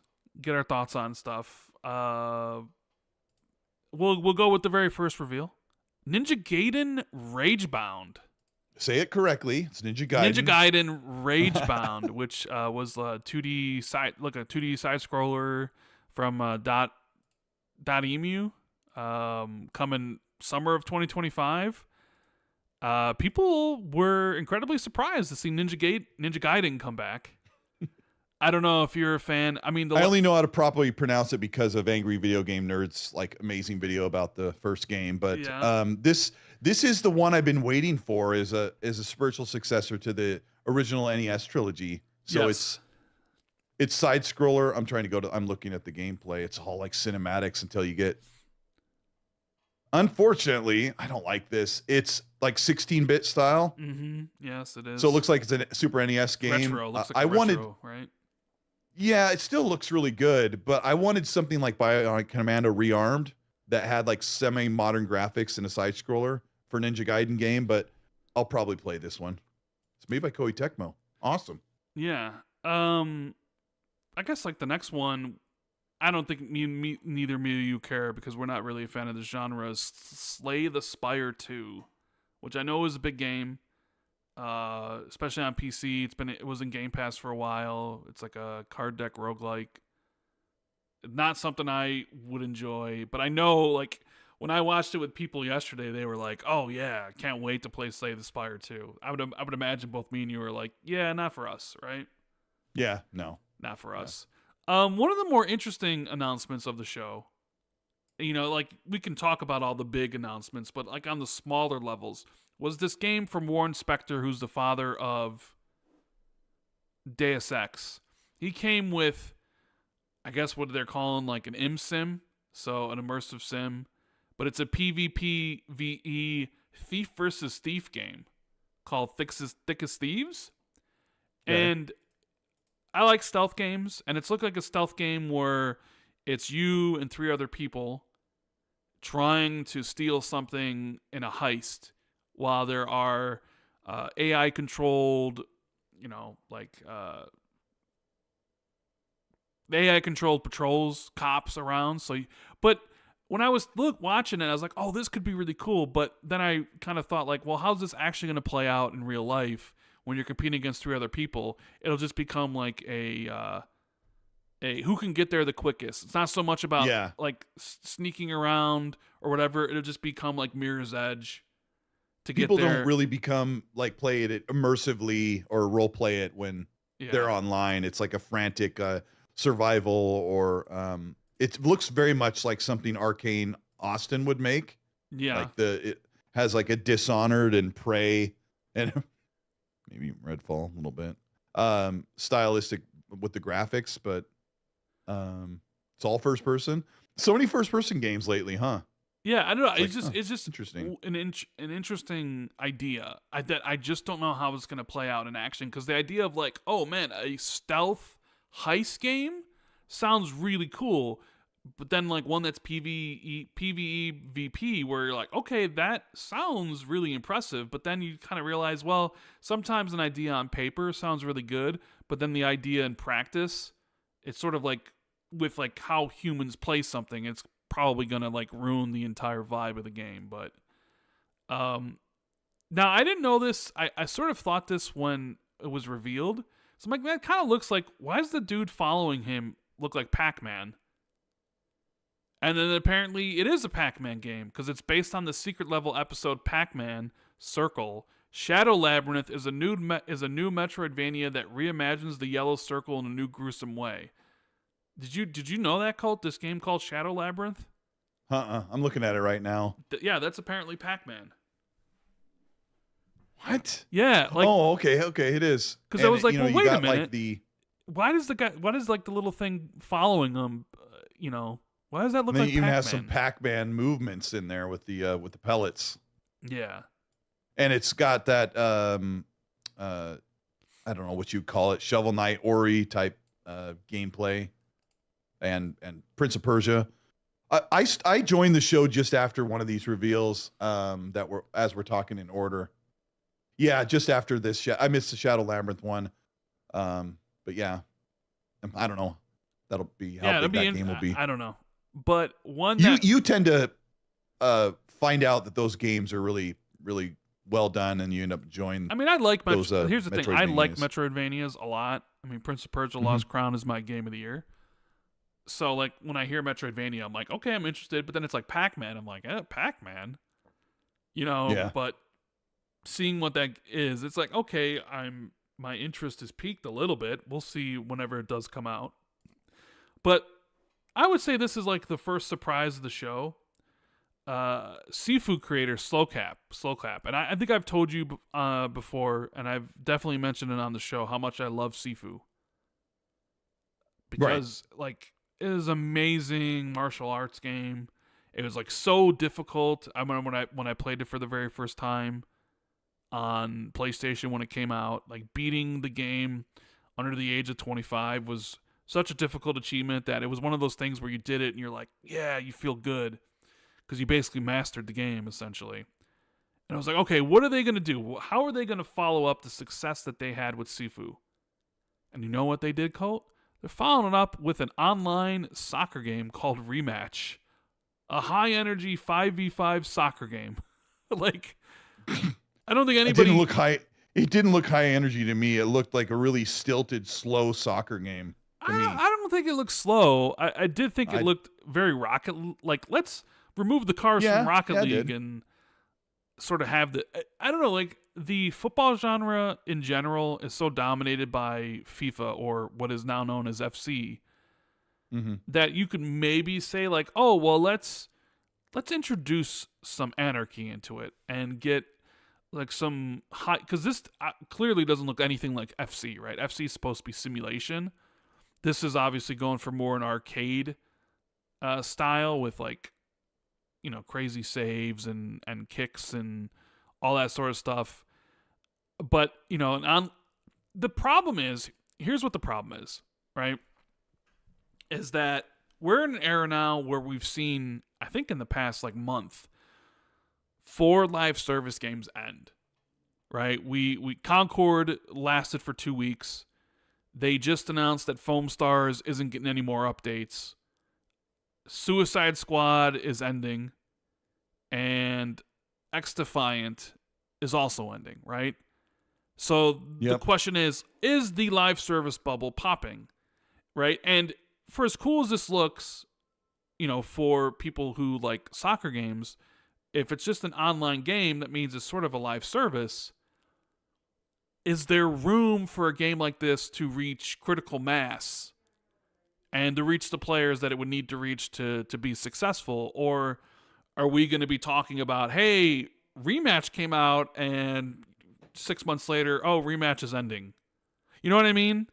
Like I feel really cautious now for a lot of these games that aren't backed by a big IP or something, where it's like, are you sure you want to do this? You know what I mean? When you're talking about Thick as Thieves, everything I see there looks like it will have, you know, a couple thousand people play it and then it'll just die. I don't know about the longevity of a lot of these live service games because I don't really fall in love with most of them. And you talk a lot about how the competing market of competing for people's times who come home and log into Call of Duty Warzone or Fortnite or Rainbow Six Siege or Rocket League or whatever the de facto that's Nick. Nick is all multiplayer games. Rocket League, right? Right. Every time I see Nick on Xbox, he's playing Rocket League. Yeah, I think he had like 2,000 hours this year, and then aren't even 2,000 hours in the year. But it's their own enemy. These games that already exist. It's very difficult to put out a really cool concept live service game and hope that someone's going to say, I think these are your words when you talked about it, like, are these people really going to tear themselves away from their favorite game that is like becomes their home and they play with their friends to try out something new? And I think they load it up, they try a few matches, and they're like, nah, I'm going back to my thing. And you can't fault people for that. So there are big live service games in the works. Somebody said to me last night, you know, I noticed, Colt, that a lot of Xbox's games on the roadmap, they're not really live service. A lot of their stuff is single player. And I said, dang, you know, you're right. I think it really is true. Most of Xbox games, Marvel Blade, Indiana Jones, Doom, The Dark Ages, Fable, Avowed, I could just go on and on. They're all really just single player games, something we've been asking for a decade.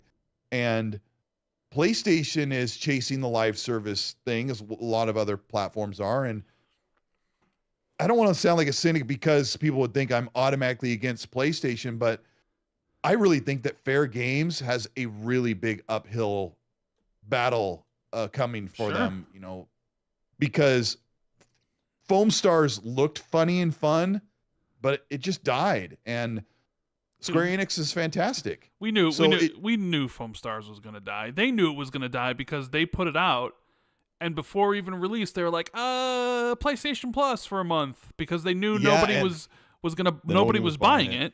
Nobody was pre-ordering we watched them. So and we watched them flounder with Destruction All Stars, and for the most part, PlayStation has not figured out how live service works, except for Arrowhead's fantastic work with Helldivers 2, which swept like 3 or 4 awards. Yeah, I mean, here's the thing about Helldivers 2. How do you win Best Ongoing Game for a game that launched this year? They didn't actually win Ongoing Game because midway through 2024, the fans were absolutely livid with. I know they were, but I'm saying Arrowhead was mocking their own customers, and they weren't happy with the support. Then they kind of course corrected. There's no way. I don't understand why. I think when the panel wanted to give best ongoing support, they're like, well, Helldivers is really popular. I'm like, so was Power World. So was Fortnite. Like these games had such great support throughout the year. And yeah, I think they just thought the Helldivers rose to the top of popularity. And it did seem like a lot of stuff at the Game Awards was a popularity contest. Now I'm going to be super biased in my speaking against Helldivers because I bought it twice and I still don't like it. I understand why people enjoy it so much. But if someone's like, I love Helldivers, I'm like, okay, that's cool. It's fine if you do, but I just don't see it. That's my rant anyway. Yeah. No, I just think that the idea is kind of ridiculous for a game to win best ongoing game in the year it actually released.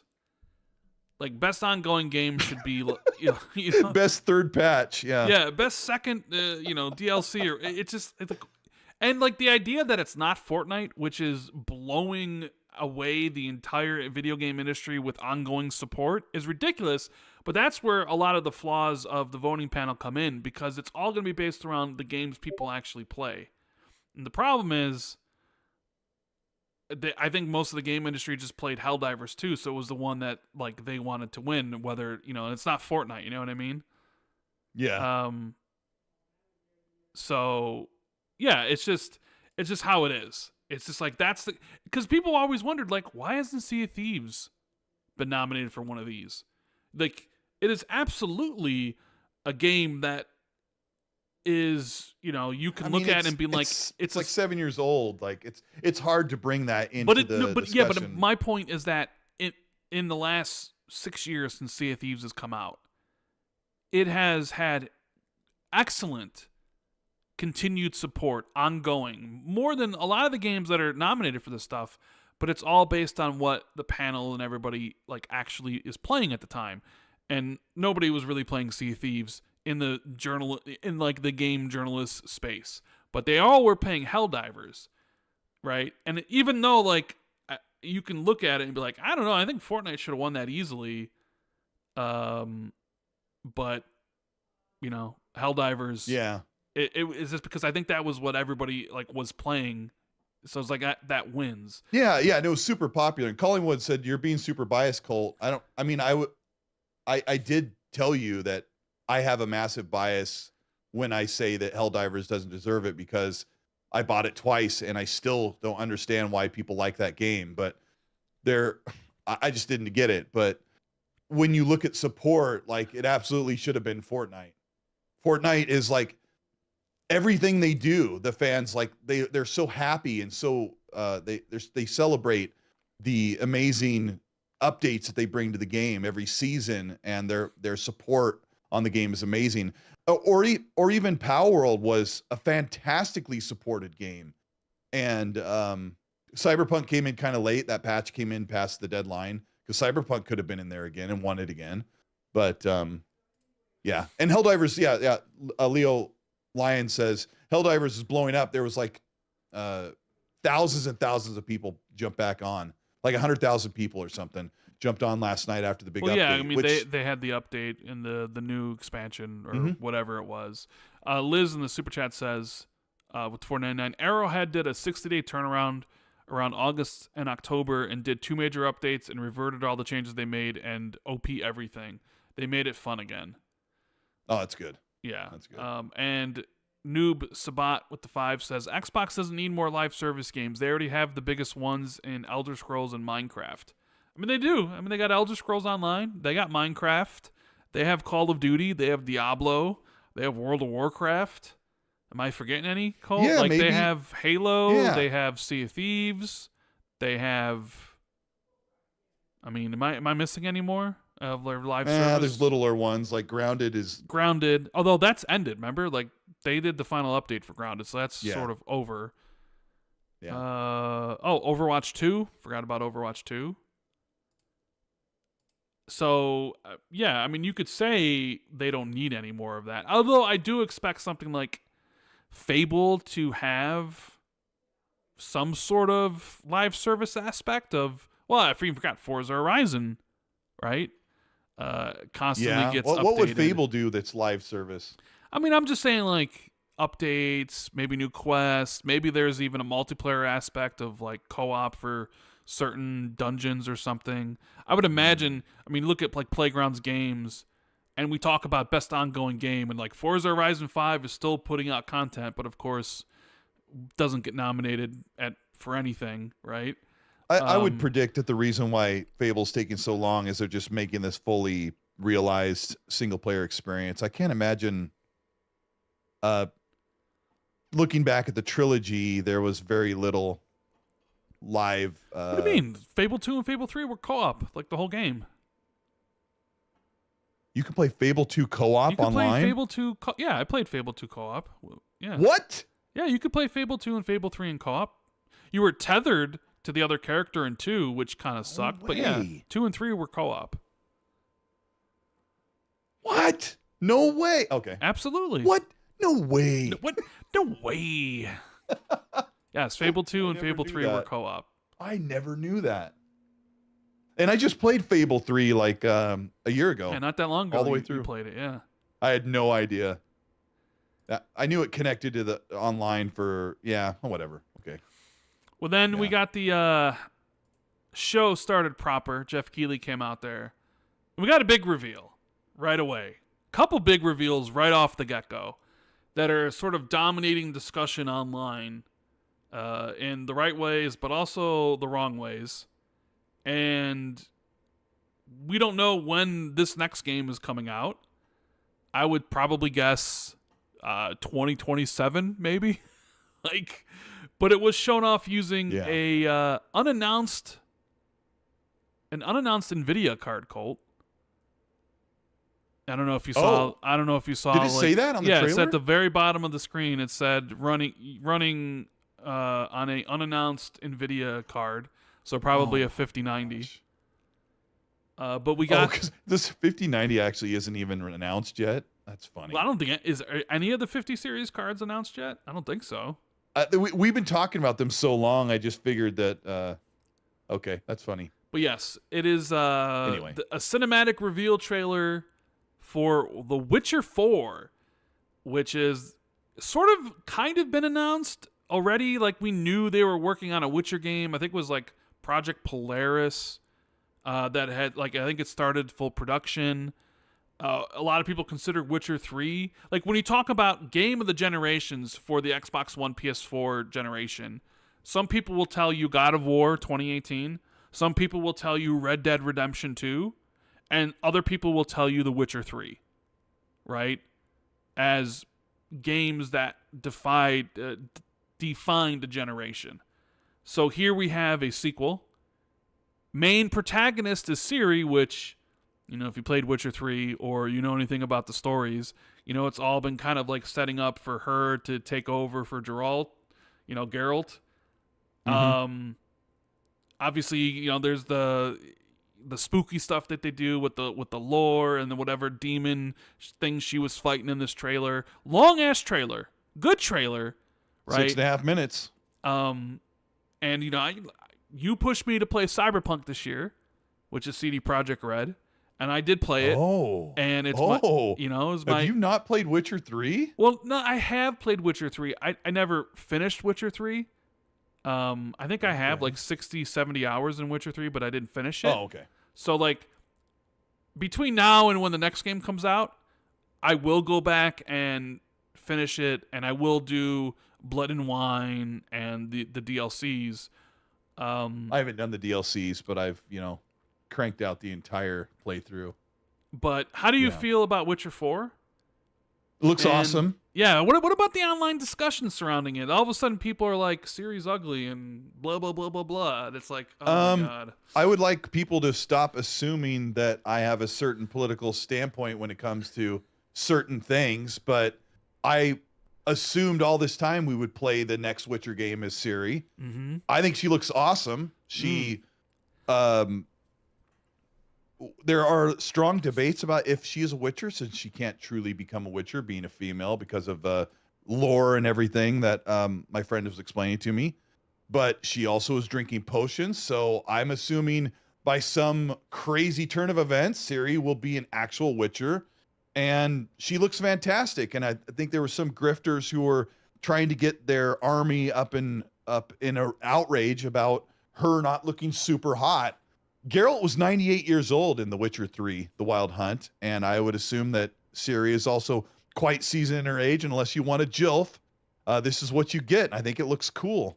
I think we need to remember how great the game is going to be. I don't get your, really super bothered about how hot or not the Fable character is. Just hope that game is absolutely phenomenal and it's worth the long wait, and that maybe that character really resonates and tells a great story. I think that's super important. So the outrage over Witcher is quite hilarious, but it's hard to get excited when we just see pre-rendered stuff instead of seeing actual gameplay. I guess there's that aspect of like, how excited can you be for something with like CGI, which is clearly like a cinematic, even though I think they said it was an in-game engine, maybe? I could be mistaking that for another thing. It probably is, but and I don't draw the line and say, if I don't see gameplay, I'm not excited, because, good half of you understands what is going to actually come out and how it will look. And so I am excited about it.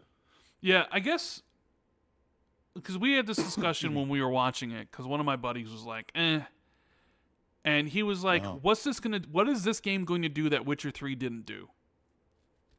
And I was like, what do you mean? He's like, well, is there going to be any new gameplay mechanics, or is it just going to be The Witcher 3 again with new quests and Ciri as the main character? I'm like, well, we won't know until the game comes out. But he was very much of the idea of like, well, what are we getting here? Is it just going to be prettier graphics and better frame rate, but just still the same game? And I understand that to a certain extent about some of these things where it's like, well, gaming hasn't evolved, as they say. But I think the idea is like, even if this is like The Witcher 3.5 and it's just Ciri as the main character, I think a lot of people, if not the majority of people, are going to be absolutely in love with the idea of playing through a massive RPG like this once again. I mean, it's been a long time since The Witcher 3. And tell me you've never played a Witcher game without telling me, right? Because if you've played Witcher 1, 2, and 3, the jump from Witcher 2 to 3 was so exponential. There should be an exponential jump between 3 and 4. As far as gameplay, if you're looking at like the graphics aspect of it, but like, are they actually going to? It was very stilted in 2 compared to 3, and it's just how things evolve. They're also remaking Witcher 1. Remember, like. I played. Oh, I didn't. I played 2 about that. And 3, but like Witcher 1, if you go back and look at some of the videos like of it originally, it's like, ugh. But yeah, they're going back to do that. But in like 2011 or whatever it was, or 2009 or whatever it was, it looked amazing. But I would expect really great things. I often go back. I was playing Shadow of War, which is 7 or 8 years old, and I love that game to death. And when I play it, I'm like, man, this thing feels so dusty and rusty.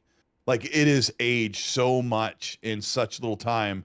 And interesting that you talk about that. Is that game came out in 2017, yeah? Mm-hmm. Monolith, the developer, they revealed their next project 3 years ago at this point in 2021 with the Wonder Woman. Yep. Where's Wonder Woman, bro? Last I heard, they were having a hard time getting things moving. So it's been it's been 7 years since their last game. And you Yeah. probably imagine Wonder Woman 8 coming out next year. So that's 8. They're almost going to be going on as long as Rocksteady took them to release Suicide Squad. We all know what happened with Suicide Squad. That's another one that shut down. I don't know if that's one that you listed. Yeah, I did. I did list that. Yeah. Although I don't know Yeah. if you saw people say like the new Deathstroke character. It's kind of like a cheat code. Apparently, like there's like certain builds you can have of him which completely just obliterate the game and just make it ridiculously easy or whatever. I saw some videos of it. It was like, oh yeah, and I was like, they don't even care. But yeah, that's just like another one where you're like, man, what happened to that game? It's been a long time. And Monolith Monolith was putting out games quickly, like because they did Shadow of Mordor and Shadow of War pretty close together during the Xbox One gen. 2014 and 2017, I think. Yeah, and I forget they did were they the Fear developers? Did they do like Fear 1, 2, and 3? Monolith? Was it Monolith who did Fear? Or am I don't know. Am I mistaking? Who's the let me look up. Let me Google this. I'm doing it right now. Monolith. Let's see. I want to say they're the Fear developers. Maybe. Game devs. Monolith Productions. Yeah, they did do Fear. Well, they did Fear 1 at least. Yeah, somebody else did Fear 3. I looked up that one because that's the only one I played. Yeah, so they did Fear, but they've done the other ones. Okay. It is Monolith, yeah. Well, yeah, you're right. I don't know who did 3 though. Oh, and you know, Wikipedia's lame right now. This is gonna be me being kind of messy. Uh-oh. So, you know, and I'm sure I don't know if you've seen this take, but this is my take. I mentioned before how many people are saying like this is the best Game Awards ever, right? Okay. Did you notice like they did the best show ever and not a single Nintendo game was shown? What does that say? Or I don't even know if Nintendo won any awards last night. I don't know either. But hey, my buddy Donataku, greatest Game Awards show ever, but no Nintendo games. See?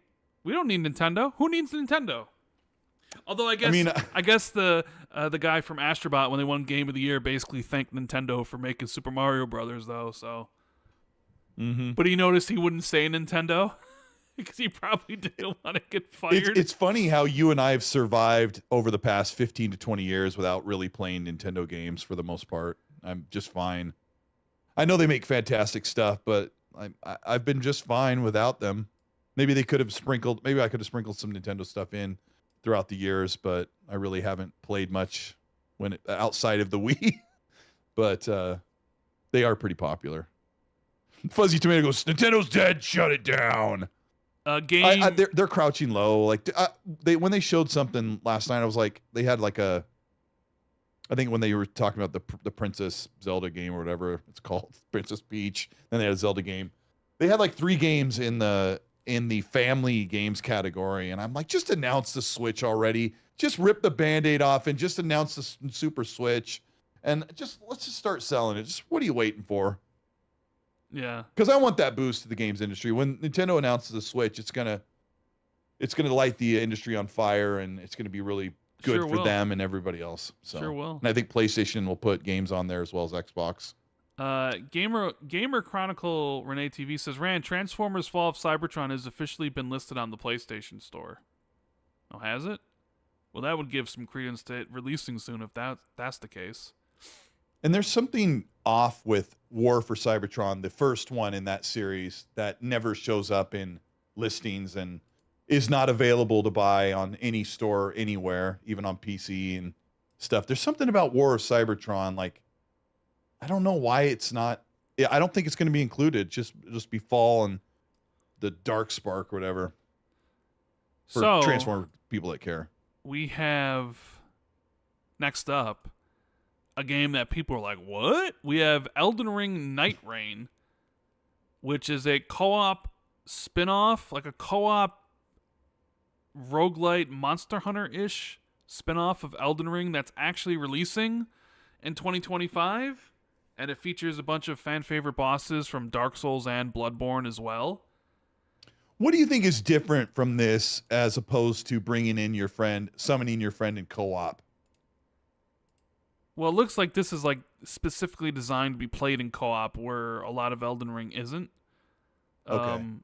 But So it's going to be more challenging so that you can have two people. Yeah, like IGN attacking. and a bunch of outlets played it, and they basically called it like Elden Ring Turbo or Elden Ring Hypercharge because everybody's movements are sped up and the enemies are faster. Ooh. And I think it's sort of round based. You kind of have that wall moving in on you, like kind of battle royale-ish, and you like it's kind of has that aspect to it of like different runs and like which immediately kind of turns me off in a way. I'm not the biggest fan of roguelites despite Hades being like amazing. So to that I'm kind of like I don't know what if that's something like I would be interested in. Even though I love Elden Ring and it's the second best game that's come out this generation, I don't know if I'm like super interested in playing a co-op version of it that is like a roguelike in general. I don't know. I'll have to see. I mean, the fact that it's coming out next year is impressive. Like, From Software they're on it, man, right? I don't know if this will sell as well as Elden Ring will. Maybe it will. Maybe it's just like, hey, we can play with my buddies. Like, hey, Cole, you want to play the whole game together? You could do that. I don't know if it probably won't sell as well, but it'll probably be really super successful. Yeah, and especially for what it costs for them to make it. But it's also a game that nobody knew about, and is also releasing next year. Right? Yeah. So if like everything sort of stays the course, you're going to have a whole bunch of high profile releases, and you would imagine, if they nail this aspect of the game, people are going to be like, all right, game of the year, right? Yeah. I don't know. I don't know how it's going to play out. I'm intrigued, but I'm not like blown away. But then again, it's weird because when Elden Ring first came out, Colt, I wasn't really that excited for it because I'm not the biggest fan of Souls-like games in general. In fact, a lot of times you see these games, they all have the similar art design, and it's like everything is like, oh, it's Souls, and I sort of roll my eyes at that at this point because it just seems like. But you love Sekiro because it's a little bit different. Well, yes, I love Sekiro. I did enjoy Bloodborne, and like people were telling me, oh, Elden Ring is basically open world Dark Souls. I was like, yeah, I'm not in. But then I played it because like a lot of people, I saw the reviews and I saw that 97 and I was like, well, maybe I should try this out. And I asked for a review code and I got one. I was like, let me play this game. And then I freaking adored it. So, sometimes you got to go against, what you think you might like and try something new. Like, I don't know, Sekiro was like much more of like an action heavy game where, Elden Ring could be a little slow at times. I would have never played a Souls game, but I played 40 to 50 hours of Elden Ring. I only got probably halfway through the game, but I would have never played it. And the times I did play it, I really did enjoy it a lot. I wasn't up to the task though. Yeah. So we'll see whenever this does come out next year. It's available on Xbox and PlayStation. PC, there is a network test coming in February. So I don't know if that implies the game's coming, a month later or something. No, maybe like first half of the year rather than later half, the second half of the year. I'm not sure. But I did watch a bunch of reactions to this, and people seemed to be really, they were like, what the fuck am I looking at? That's Elden Ring, bro. That architecture, dude. The grass. Wait, that's Elden Ring. What are we doing? And people were just like losing their minds, and it's like, oh, okay. And you sort of feel like the infectiousness, the excitement being like infecting you too, being like, oh yeah. I remember even watching this too, being like, oh, this is Elden Ring? And I was like, wait a minute. And they're like, what is this? So, yeah. We have the successor, although not really, to Infinity Nikki for Gaz. We have Catly, which, whatever, the cat game. Yeah, it's just kind of funny. Now, this is one of the games that really didn't show much, but I am dying to play it based on the pedigree of the creator. And there's a shocking juggernaut reveal on that as well. Go ahead. So the creators of Shadow of the Colossus, Eco, and The Last Guardian. Now, Shadow of the Colossus is a game that I consider one of the all-time greats. And it's like, this game is Project Robot, but it's untitled. And the trailer starts off basically as a countdown to a shockwave coming in, and you're this small character who starts climbing up on a mech and jumps in its head and takes off. And the trailer ends. And I'm like, I need this game immediately, Cold Eastwood. Like, I need this right now, based on, how much I enjoyed Eco and how much I loved Shadow of the Colossus. Have you played either of those games? I have not. No. I wonder how you would, if you would like Shadow of the Colossus. Well, I mean, I got surprised by Death Stranding, so maybe I would enjoy it. But we got confirmation from Xbox last night. Well, this game is published by Epic. Yeah, which I thought was weird. I'm like, Epic, what is this? And then I'm like, wait, this is a PlayStation game. This is a PlayStation IP. And then Xbox said it's coming to PlayStation, PC, and Xbox, which I thought, that's interesting. I thought this would have been locked down or money had it or published by PlayStation or something, but it wasn't. No, Epic is publishing it, which is the reason why it's coming to Xbox. But dude, I'm like so stoked for this game. I don't know what it is. I mean, if it's a combination of some Shadow Colossus with mechs or whatever, like sign me up, because it looks super cool, whatever it is. Yeah. Now we come to the part where we have to talk about Outer Worlds 2, because Outer Worlds 2 showed up here. Even though a lot of people were expecting South of Midnight or perhaps Doom, which I don't really understand, because Xbox is going to have their own show in a month. I mean, why show South of Midnight and Doom? Like, Doom we've already seen enough to really know, and South of Midnight's shown plenty, if not too much. I already know enough, but we did get Outer Worlds. Yeah, and a freaking hilarious trailer. Yeah, so and it's interesting because you could argue last year's Dev Direct, when they had Indiana Jones as a surprise, right? Where it's like, oh, here's 9 minutes of Indiana Jones, and by the way, it's releasing in 2025, and people are like, what? Indiana Jones is coming this year? Was kind of crazy. And you're thinking, like, would this have worked better if you're watching a Dev Direct and all of a sudden here's like Outer Worlds 2 stuff, and then you realize it's coming in 2025? Maybe not. But they showed it off here, right?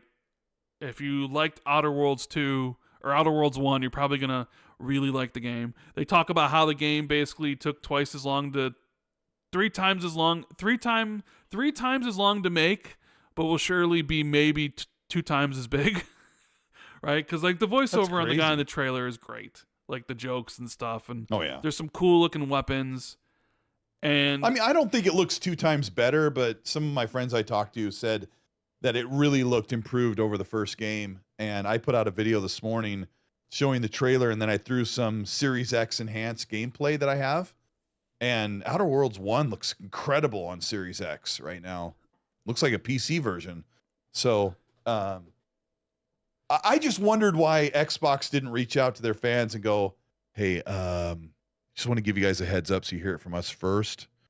We're going to be announcing this on PlayStation 5, so we don't want you to like be, shocked at the reveal. What do you mean, like, reach out to who are they going to reach out to? Just send us a little message and I just want to reach out to you via Xbox messaging. We're gonna. I'm just kidding around, but it's just like funny that we're sitting there like Outer Worlds 2 PS5.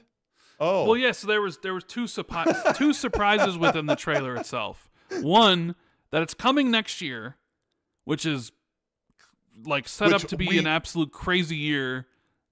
I mean, did you think it was possible? I mean, I didn't really. That wasn't on my bingo card.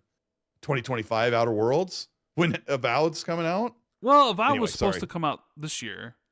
Yeah. So when you look at it like that, like timelines and timetables for games, if Outer Worlds 2 was always targeting 2025, and maybe Avowed was looking to be 2023 or 2024, then you're like, okay, well that would work. But, maybe Outer Worlds 2 hasn't had any of that, the problems that faced Avowed, because they've been very upfront about how the creative direction of Avowed changed at one point, which maybe put it behind schedule. So I mean, it's an hour. It's a year behind schedule, in my opinion.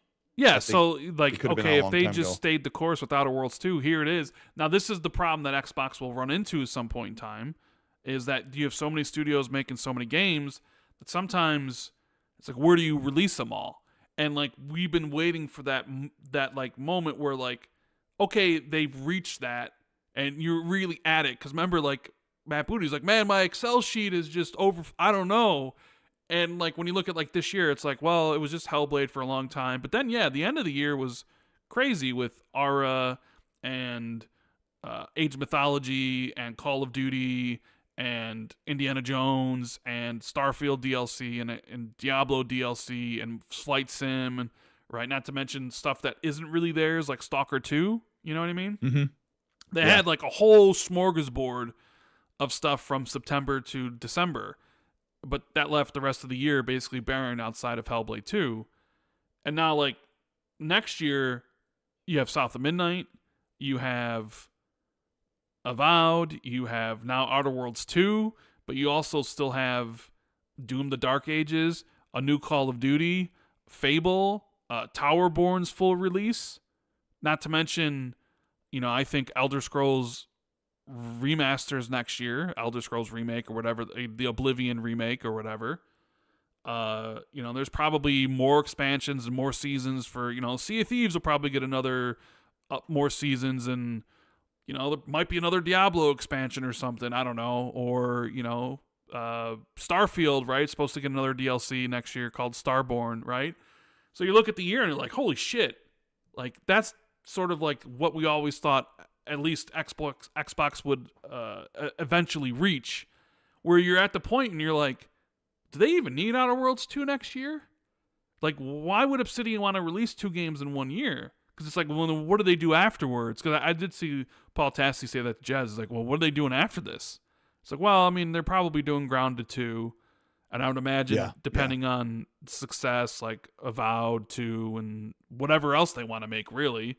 I guess, like, what is Josh Sawyer doing? Are they doing something for Fallout? So we'll look at it from that aspect of, like, the year that Xbox has. And I'll tell you what my first initial reaction was, but what do you think about that? Do we need Outer Worlds 2 in 2025? Does that just put the year over the top? Like, that's kind of great. What are your thoughts about that, Colt? Kind of, because I think I feel like Fable could slip to next year, the following year. So Obsidian putting out that game, it would be good for Xbox, because I'm not quite sure what is coming out. Like, you kind of rattled off the games that are coming.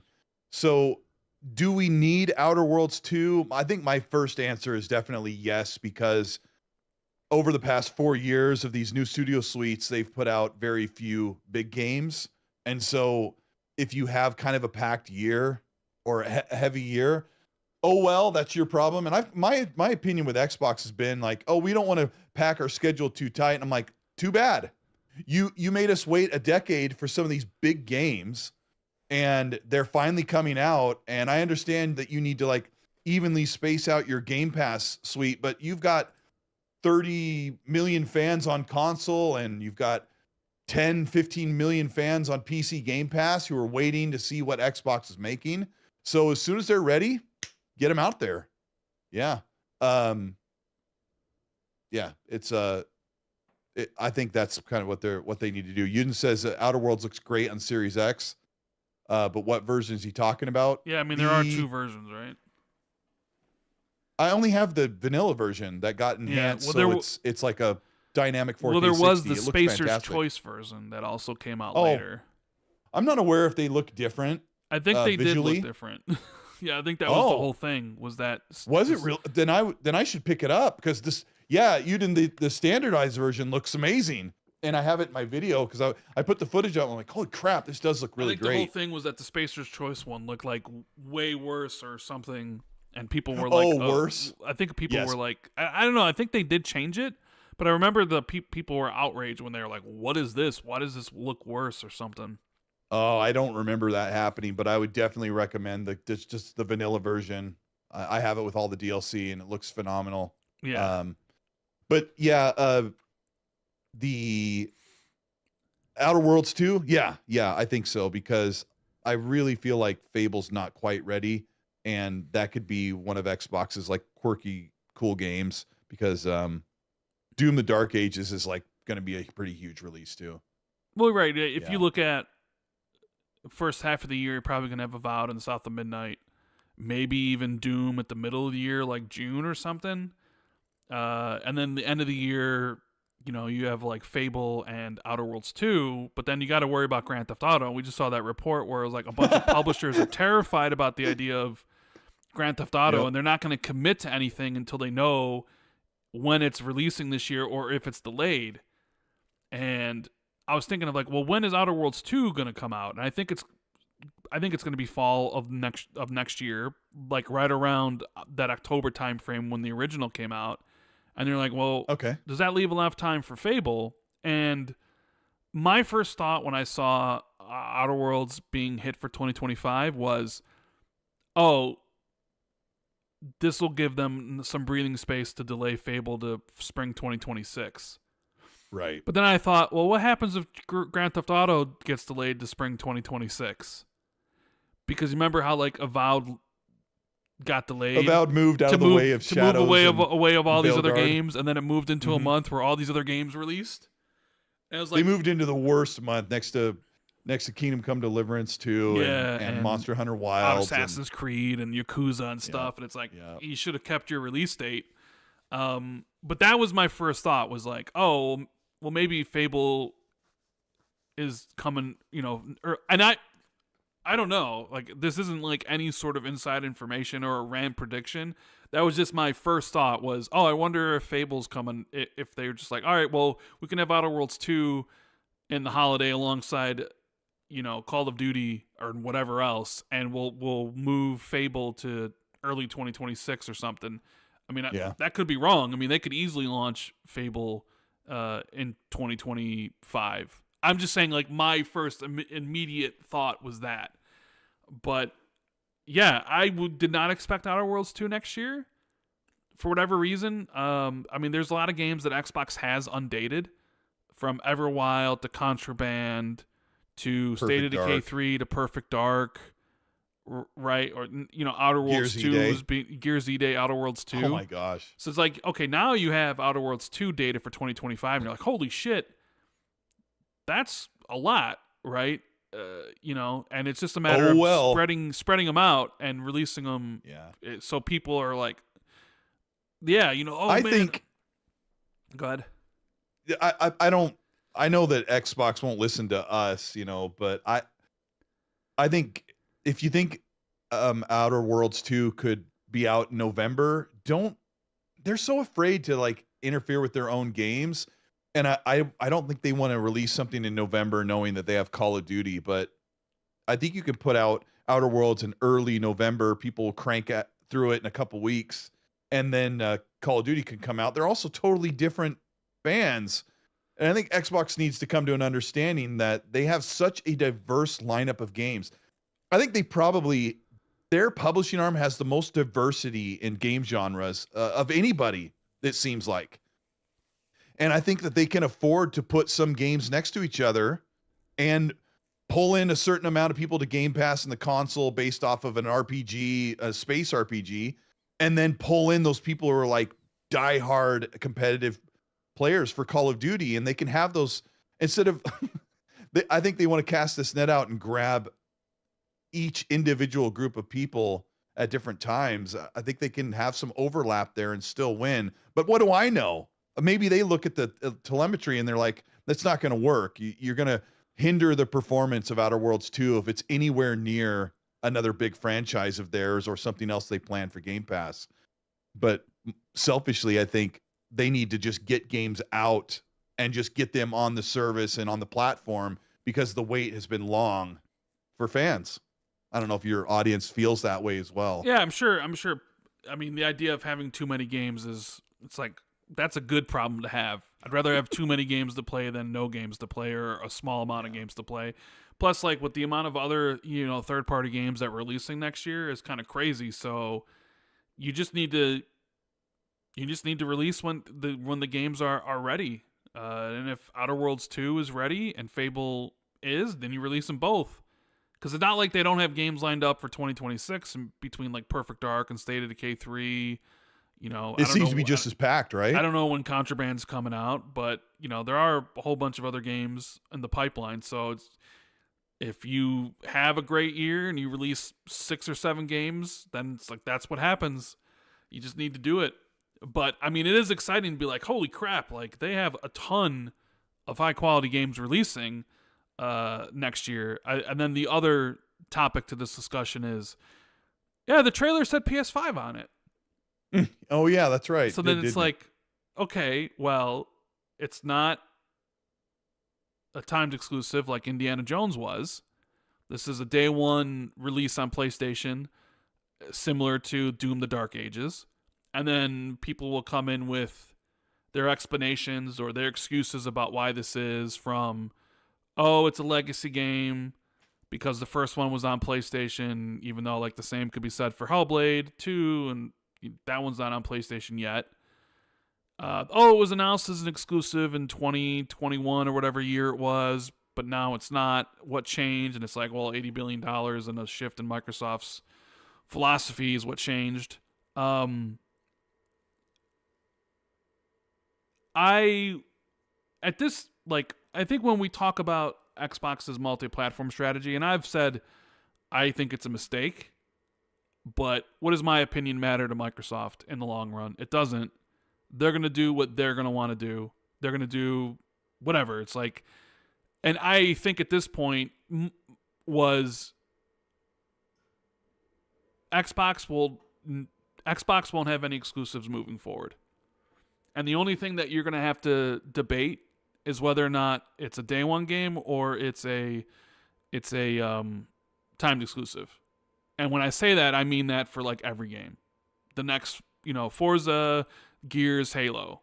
I think, when we talked about this before, I was like most, if not all. So I was like, I think it's going to be the vast majority of them, but they might hold a couple off. But I think now it's all of them. It's just a matter of, I think for some developers within there, like I think it's pretty clear Obsidian wants to be multi-platform. You look at the games that they already put on PlayStation, 2 of them were Obsidian games, right? And I think it's clear as day that studio can do multi-platform work because they previously have. And they're going to do it. And I think Avowed had problems, which is probably the reason why like Avowed is launching as an exclusive, is because I think that one hit road bumps along the way and they really couldn't. And I think Microsoft's change in philosophy was, too early for them to Not really in that also window. Yeah. be like, all right, we're going to do a PS5 version at the same time, where like it was, early enough for Outer Worlds 2. Because you can just look at some of their statements recently. Phil Spencer with no red lines, but then Matt Booty in a Variety interview was just saying, oh, every game's still, basically, what did he say? It was what was his exact quote? It was something like, Everything's still a case by case basis. Which is right? actually the same thing that Phil said. Well, yeah, People so just they don't are rule very each other out. It's convenient like about how they look at it. Yeah, there's no red lines anymore, so you can choose whatever, but we're still just going to carefully determine like case by case basis. I just think at this point, I clarified those two statements in my video today, saying that Phil said there's no red lines, and the translation there is that no franchise is sacred to remain on Xbox, is what he was saying. And then Matt Booty followed up 2 weeks later and said games will still be, ported on a case by case basis. So I think those are still the same things, where Xbox has said not every game is going to PlayStation day and date without saying it. But I think honestly, because I agree with you, I think all games are going to go to PlayStation. So my thought process is Microsoft and Xbox just need to make a statement and just say, we're tearing the Band-Aid off. Everything is multi-platform. We want to put our games on everywhere where people can play games. And I think they've sort of said that in you can get with this or you can get with that. Like that whole marketing beat is trying to tell you our games are going to be everywhere. But I think it's still hard for us as fans to hear them say, we're going to put our games on every device. And they haven't quite said it that way. I think they just need to say, look, this is what we're doing. Our games are so big, they're going to be everywhere, and you'll still be able to get them on Game Pass. You want to know why they'll never say that? Because it hurts their business and makes them look small? No, they're never going to say this is what's happening because this is like every single thing is this or everything is this, because they don't want to put themselves up against the wall and be like, all of our games are coming to PlayStation. It's just a matter of when. Because what if they decide to change later on in the future, right? Because right now, here's what I think. And we can have everybody in chat. Like, that's impossible. I'm telling you, they don't want to be like, because look how much shit Phil has gotten for saying, Bethesda, hey, Bethesda games are going to exist wherever Game Pass is, right? Wherever the quote was from all that stuff, and all of his quotes that. I have the quote memorized. It's, right. This is if you're an Xbox fan, it's about great games that are exclusive to platforms. Where Game Pass exists. Well, that doesn't necessarily matter. I mean, clearly that statement is null and void at this point. Sure. Because business realities change, and I think they don't want to come out with the definitive statement because they're not. Because at some point in the future, because at any point in the future, business realities could change again, right? So you could run it like, because right now I think they think this is what I think Xbox thinks. Okay. They think none of this matters. They think them putting their games on other platforms actually doesn't move the needle in any way, in any negative way for Xbox. I think that's truly what they think. I think they would say they're looking at the data and they're like, we're making more money than ever. More people are playing on console than ever. More people are spending. That's true. More people are spending more money on console. So they're looking at it like this doesn't matter. That they're saying we don't really have any definitive proof that people are mass exiting the Xbox platform. In fact, we've seen more people play on console than ever before. So like that's what I'm repeating what you said. Yeah, so that's what I think Xbox is thinking, is that none of this matters, that people will just say whatever they're going to say on social media or whatever, but when it comes down to actual hard action, nobody's right, like in a large, but the problem is Xbox is such a data-driven focused company that while maybe they don't see any problems with it now because the data says otherwise, you could get a situation 3 years from now where what if console spend is down and what if revenue is down or whatever have you, and what if you're right, and then you need to make a choice and it'd be like, well, maybe we shouldn't do some of this stuff, and then you need to pivot again. And Will's like, I think that's one of the reasons why they won't come out and publicly say anything, just for the, idea of like, maybe they have to change strategy down the road. But I really do feel that they think none of this really matters in the long run. That people are just going to play games on their favorite platform, whether it's Xbox or PC or whatever, and it's not going to change much. And that's what's happening. So that you made a really good point that I didn't really think about, because they have proclaimed that things are on the up and up. And it's funny to like use an analogy when it comes to content creation, but we have this tiny microscopic idea of what it's like to run something, right? And if you see something is working, if you kind of go out on a limb and it works and you get a positive benefit from it, you're like, I think this might be the right choice. And I never really thought of Xbox seeing things do better. And I know, and I've said this for years, that somebody in the financial team looks at the numbers and goes, we can make this much money if we remain exclusive and we could go Game Pass, but we can also do that while making extra money on PlayStation's platform. And they're like, when we go more multi-platform, you make a little bit more money. And then the financial team's like, I think that's what we should do. And I can't fault them for that, because what do I lose other than a list war on social media or in a video? What do I lose when it comes to exclusivity? Has any game ever been taken away from me? The only thing that we could possibly lose is Xbox console not getting the support from third-party devs that it should get when people are like, oh, we don't have enough resources to make an Xbox version because the console platform is not quite big enough, or they don't buy enough games.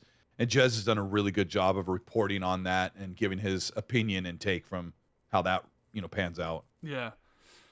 I mean, I'm not a fan. What would you do? What would you do if it was you? Well, I would need to know everything about my financial situation with Xbox. Like, it's easy for me to say this is what you should do. It ain't my money. It ain't my job on the line. Like, I could tell you how I personally feel, and I think Xbox is making the wrong decision.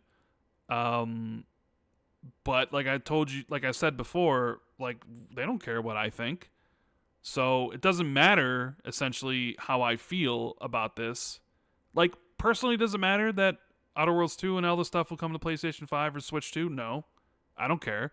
Do I think it'll negatively impact Xbox's, in the future with game releases? Because that's what I'm concerned about. Yeah, that's my concern.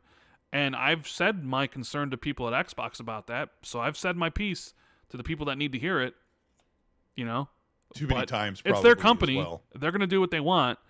And as I've always said, game where you want a game. If you don't want a game on Xbox anymore and you want a game somewhere else, then do it. Like, the decision is in your hands. It's your money. Do what you want with it. If you want to support Xbox, then support it. If you don't, I mean, I would warn then people. Support somewhere else. I mean, it's up to you. I would warn people, if you're going to make a jump to PlayStation or PC and abandon the Xbox console, remember, maybe you have a couple hundred or maybe you have 1,000 games that don't carry over, especially to PC.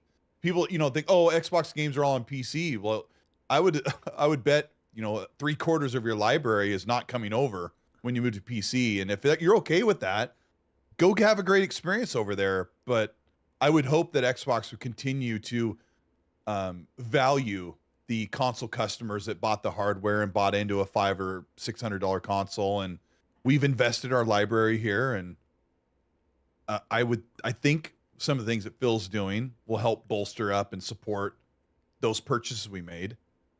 But I will say all the big games that were shown off at the awards here are all coming to Xbox. So it's like, but like I mentioned earlier, like, any sort of negative impacts from any of this stuff won't be felt for years. And I think that's why they're not going to say anything. But if I were a betting man, I think everything's coming to PlayStation and Switch too. It's just a matter of when. And you could even look at it from, see, that's the thing. I think it's up to like studios, because I think Obsidian wants to be everywhere, where someone like Compulsion's probably small enough where they probably couldn't do simultaneous development. So they're going to launch South of Midnight, right? Or like Fable. But you've made tongue-in-cheek predictions that you think that Forza Horizon 5 is going to get announced to be ported to PlayStation. So in that vein, you would expect that Playground wants to put their games on PlayStation. So if Fable moves to spring 2026, what are the chances that when we get that release date and that big gameplay reveal that it has the PS5 logo on it? 50-50? That's not very good. That's not very clippable and exciting. I mean, I don't know. Like, they may. That's probably how you feel, huh? They may decide that they may not want to. They're maybe at the point where it's like they need to finish the game and they just don't have time to make a PlayStation port, so they're gonna wait until they're finished and then launch it 6 months or a year later, versus like doing it at the same time, right? Because they've never done simultaneous development. And ever. So they've only worked for Xbox. And here's my thing.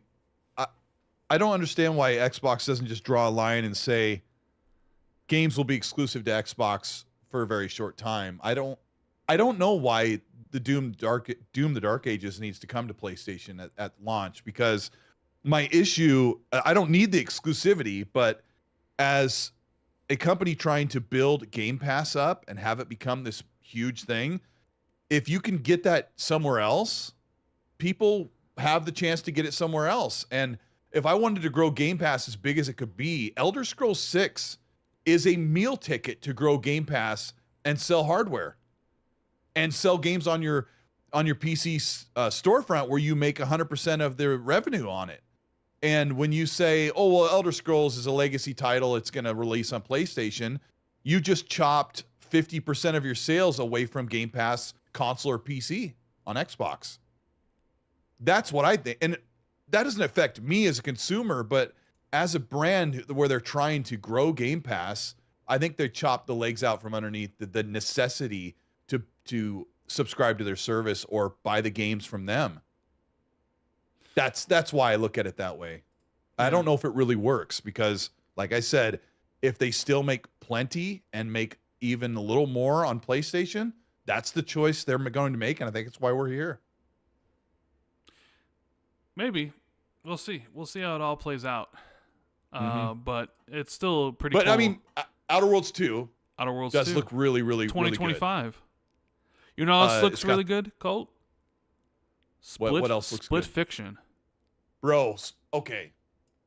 I'm so glad he let Joseph Ferris on the stage to drop the F-bomb. Yes. And my kid was watching, and I go, he likes to swear a lot. He is a gem in the industry, and I can tell already this game is going to be just as good as It Takes Two. What are your thoughts? Split Fiction. It almost feels like they had all these ideas they wanted to do for It Takes Two, but just couldn't do them or couldn't implement them for whatever reason. How? They had so much stuff in that game. And it's like, here's Split Fiction, which is another co-op game from them, but more, I don't want to use the word realistic, but now we're going into some of it's sci-fi and some of it's fantasy, and just some of, like, bro... And the game's coming out. The game's coming out in like 3 months, in March 5th or March 7th. Dude. And Jeff's played it. So I cannot wait to play it. I really, really liked It Takes Two. And it won Who did you play the game of the year. I played it with my buddy Sam. And you can play online with it in co-op, yes, right? And then only one person needs to buy it. The other person can get the friend pass, which is a great thing. But dude, like, everything I saw of that game looks fantastic. I like the idea of a split fantasy world with, science fiction, because there's a lot of different things you can do just from those genres alone. A lot of different aspects that a fantasy world will have that a sci-fi world won't have, and vice versa. Dude, like, that game looks like a blast. I mean, I don't know if we're already going to call it, like, Game of the Year nominee, but considering how much people like It Takes Two, like, if it has all those really cool inventive ideas that It Takes Two does and kind of improves upon them and still keeps that emotional storytelling that It Takes Two did with, like, the parents and the divorce and the kid and everything, right? Oh, so good. You're probably looking at another Game of the Year nominee. I mean, you already know Grand Theft Auto 6, if it comes out, is getting one. And I would imagine, we know Switch is coming. So I would imagine Super Mario, whatever new Mario game, is probably also going to get nominated.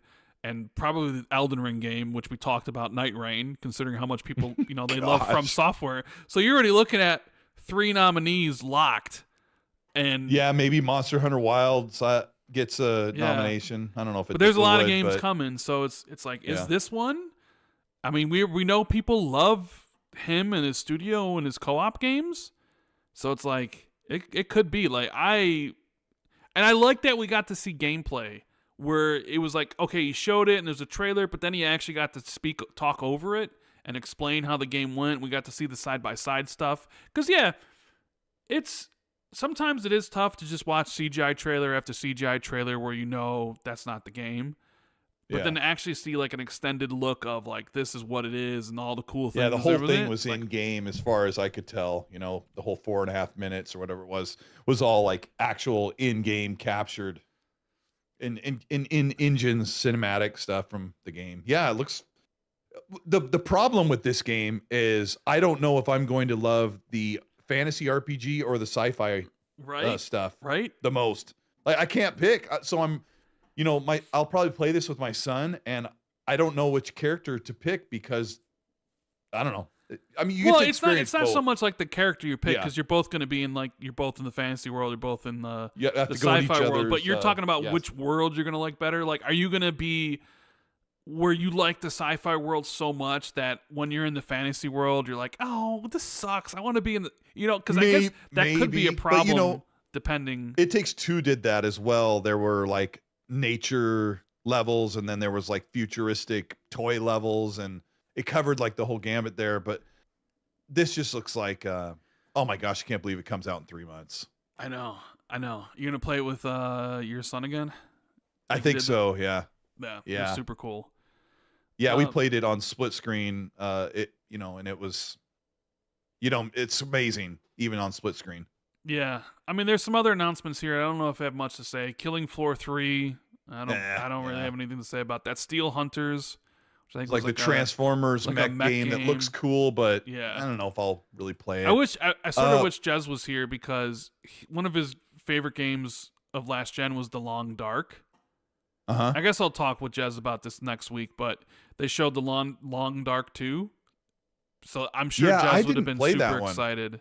Yeah, I didn't play it either, but it came out like early in this generation, I think. Yeah, but here we got a first look at Borderlands 4, which at one point was Colt Eastwood's favorite genre or favorite franchise. It still is, as long as the first couple games. But Randy Pitchford got up on stage, and I'm like, oh man, people just don't like him anymore. Randy Pitchford, he was acting like what he was about to show was GTA 6. It's like, dude, sit down. You're talking about Borderlands. This isn't Grand Theft Auto, dude. Come on, Borderlands is a great franchise. I just can't stand 3. But the way he was going on about it was like he was about to show Grand Theft Auto. It's like, sit your ass down. He's a showman. He's originally a magician, and people don't like him. He's gotten in a lot of trouble. But he has to be there to announce Borderlands. But excuse me.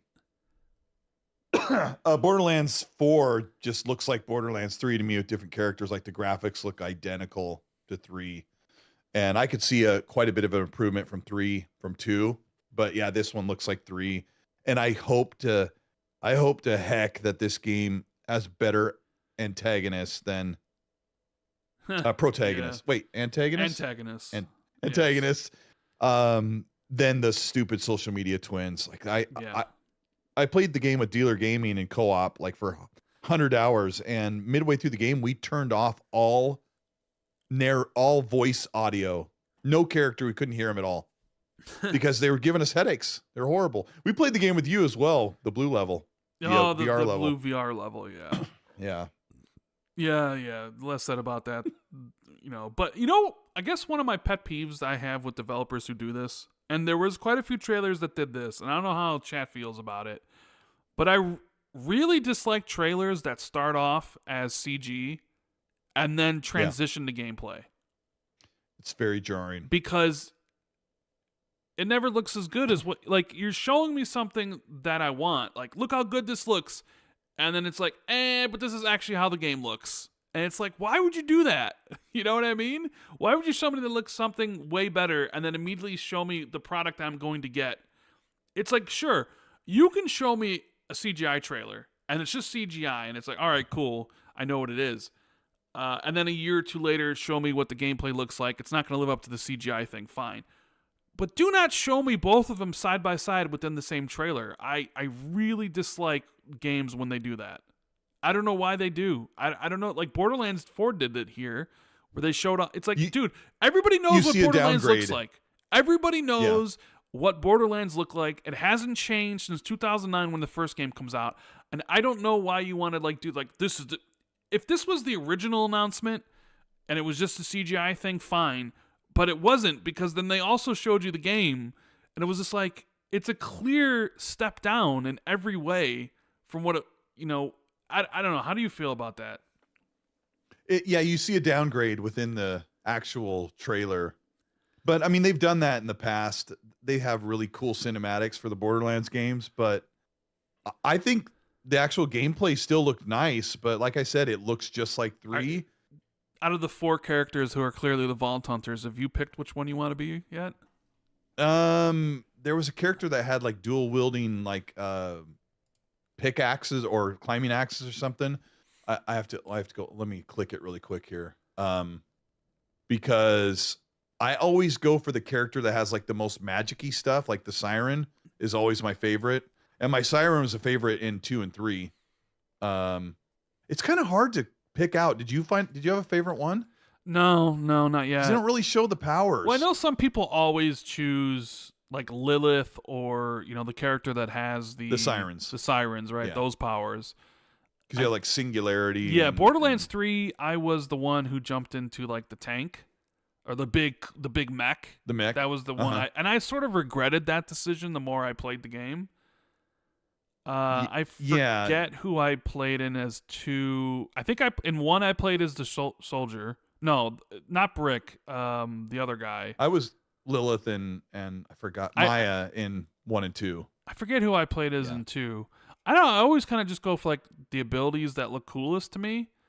Yeah. We have grappling hook as well, unless that's just one character. But yeah, I would assume everybody has a grappling hook. I thought the mech character was cool when I first saw it, but then it was like, oh man, I wish I would have chose something different. Mm-hmm. So apparently this game's coming next year as well. So another game for the 2025 pile. And we always say this, like every year is like seems stacked, but then it's like, and then the delays begin, right? Oh gosh, so it always happens. Yeah. It's like, oh dude, I mean, the 2025 does look stacked though. It looks like stacked as how 2023 ended up looking. But yeah, I'm sort of very curious how everybody's going to react whenever Grand Theft Auto stakes its claim, and you start seeing games get delayed to 2026. Apparently, I don't think it is, but Rockstar always delays 3 to 6 months. But we just keep hearing that maybe they already factored in the extra time and they're ready. Well, I'm just saying it's gonna be funny. It's gonna be funny to see publishers not commit to anything and wait until to see what Grand Theft Auto's doing, and then as soon as Grand Theft Auto announces a date, you'll see a rush of games announcing their dates or announcing like a delay to next year because they're like, "Fuck, Grand Theft Auto took the date we were thinking, son of a bitch." Or to see the celebration if they do decide to delay the game to spring of next year, and everyone's just huge sigh of relief, being like, all right, now we can release our game. So yeah. What else? We had Clive from Final Fantasy 16 coming to Tekken 8. Wow. Yeah. Sorry. This is a big announcement for fans of the franchise, but Virtua Fighter is back. Yep. Which is crazy. It's made by the Yakuza developers. So, oh my gosh, Sega had a huge presence in this segment of the game. Sega, Capcom, they definitely did. I know people are super. I think even Virtua Fighter had some sort of stream today. I think talking about the game. So I know that was a big surprise. They also showed off their next. Well, it's a new third-person action game. You know, they make the Yakuza games and stuff, but this one's called Project Century. This looks more like Judgment than Yakuza. This Project Century takes place in like 1950s, the early Japan? 1900s. Like yeah. Okay, it looks really brutal and gory and bloody too. And like, you know, the Yakuza franchise is always one I've wanted to get into. Like I started Yakuza 0 on PlayStation because, you know, at the time it wasn't on Xbox. And I just really couldn't get into Yakuza 0, so I stopped. And I remember we got to Series X early, and they came with the code for Yakuza Like a Dragon, which people were saying is a good starting point for people who, you know, want to get into the franchise. And I remember starting that and playing it, and then hitting a bug where I couldn't continue. But I was like, I kind of like this. So it's a franchise that I do want to get into. I just always sort of put off. And, you know, I always, every year, I try to make like, okay, this is something I want to tackle. Like this year was Cyberpunk. And I'm trying to understand, like, is next year going to be maybe when I finally have time to play Baldur's Gate or, you know, something like the Yakuza franchise. Like maybe I can finally play Like a Dragon and play Infinite Wealth or whatever. But it's crazy how fast this studio turns around games, isn't it? Like it's like almost like one a year. It's kind of crazy when you talk about, oh my God, you get one game in a franchise per generation. They're over there laughing at you because it seems like they're giving their fans one Yakuza game a year with new projects, not only new Yakuza games, but a new like Project Century and like a fighting game, Virtua Fighter. Like, how are they doing what no other devs can do? I know they're reusing a lot of assets and stuff, but still, It's very This is uncharacteristic of the whole games industry in itself, you know? well, the studios on the other side of the world from where we live are apparently able to just crank out amazingly great games in a reasonable amount of time. And over here in North America and the UK, it doesn't seem to happen as easily, and games just take forever to come out. From Software, Capcom, Sega, all these studios you're talking about have been routinely dropping really great games, and they come out really fully featured and far less buggy than everybody else that their peers. So I don't know, they've got something figured out over there, or maybe there's just like too much messing around going around with some of the studios and people working on them. I have no idea. It's such a difference. But I wish I played as many of those games that come out, but I just don't. Yeah. Even though you always complain that you don't have stuff to play. Yeah, but then there's like the stuff from that side of the world that just I've never really like been enamored of those type of games, and I've tried them. I've tried to get into Yakuza, and I don't get it. It doesn't really work for me. But I know they're brilliant. I wish I could. I just need to be more patient. We had a game from Saber with dinosaurs, and my buddy Gopher was in chat being like, "Oh, you know, with dinosaurs, people's immediate guess is Turok." Dino. And then it was Turok. Crisis. It was Turok Origins from Saber Interactive, which is what have they worked on recently? Saber? Were they the World War Z guys? I think so. And didn't they do Warhammer 40K? I think they did, yeah. The new one, right? Yes, I think so. Yeah. I mean that could be better than expected. Could be. I don't know. I'm not like the biggest fan of Turok. Nah. But we'll see. I got my I'll keep my eyes open for that game. They had showed off Helldivers 2 DLC, which released that day. A Warhammer new expansion, $19.99. Now here's a reveal that got me, Colt. Yeah. Onimusha, Way of the Sword. Oh yeah. Capcom coming in big. You know, everybody's always been wondering, hey Capcom, can you remake stuff that's not Resident Evil? Right? Is that what is this a remake or is it? Well, no, this isn't a remake. Reboot. This is, yeah, maybe a sequel. Or maybe it is. I think it's. I'm not sure whether it's. I don't think it's a remake. It might just be the 5th game, set 20 years apart. But the whole idea was like, okay, Capcom, you're remaking these Resident Evil games. You're doing sequels in the Resident Evil universe, and people have been like, can we please get a new I don't know how exactly to say it. I say it my way, like I say a lot of my own words. Onimusha or Onimusha. Yeah. Or like Dino Crisis, right? Which it's kind of funny because Dino Crisis and Onimusha were very much like Resident Evil with dinosaurs or Resident Evil with swords, right? You know, they all had the third person fixed camera like Resident Evil did. And I remember like loving Onimusha back when I played it back in the day. And dude, when it started off, when the Japanese village, and then I started to see like the red orbs float by, I was like, oh dude, this has to be Onimusha. I was like, he's going to collect those orbs in his gauntlet. And he did. And I'm like, oh my God, are we actually getting a brand new game in this franchise after all this time? And then we did. And then they showed like little brief snippets of gameplay. And I'm like, Jesus, Capcom, can you stop winning? Can you stop posting W's in chat, please? Because you are like literally outshining everybody with the stuff that you're doing. It's like, you know what? Like they are just at the top of their game. Oh, you want Resident Evils? Here you go. You want your Monster Hunters? Here you go. You want Onimusha to come back? Here you go. Like they cannot stop winning. It's crazy. What would you like an Onimusha to? Is it like Wolong Fallen Dynasty?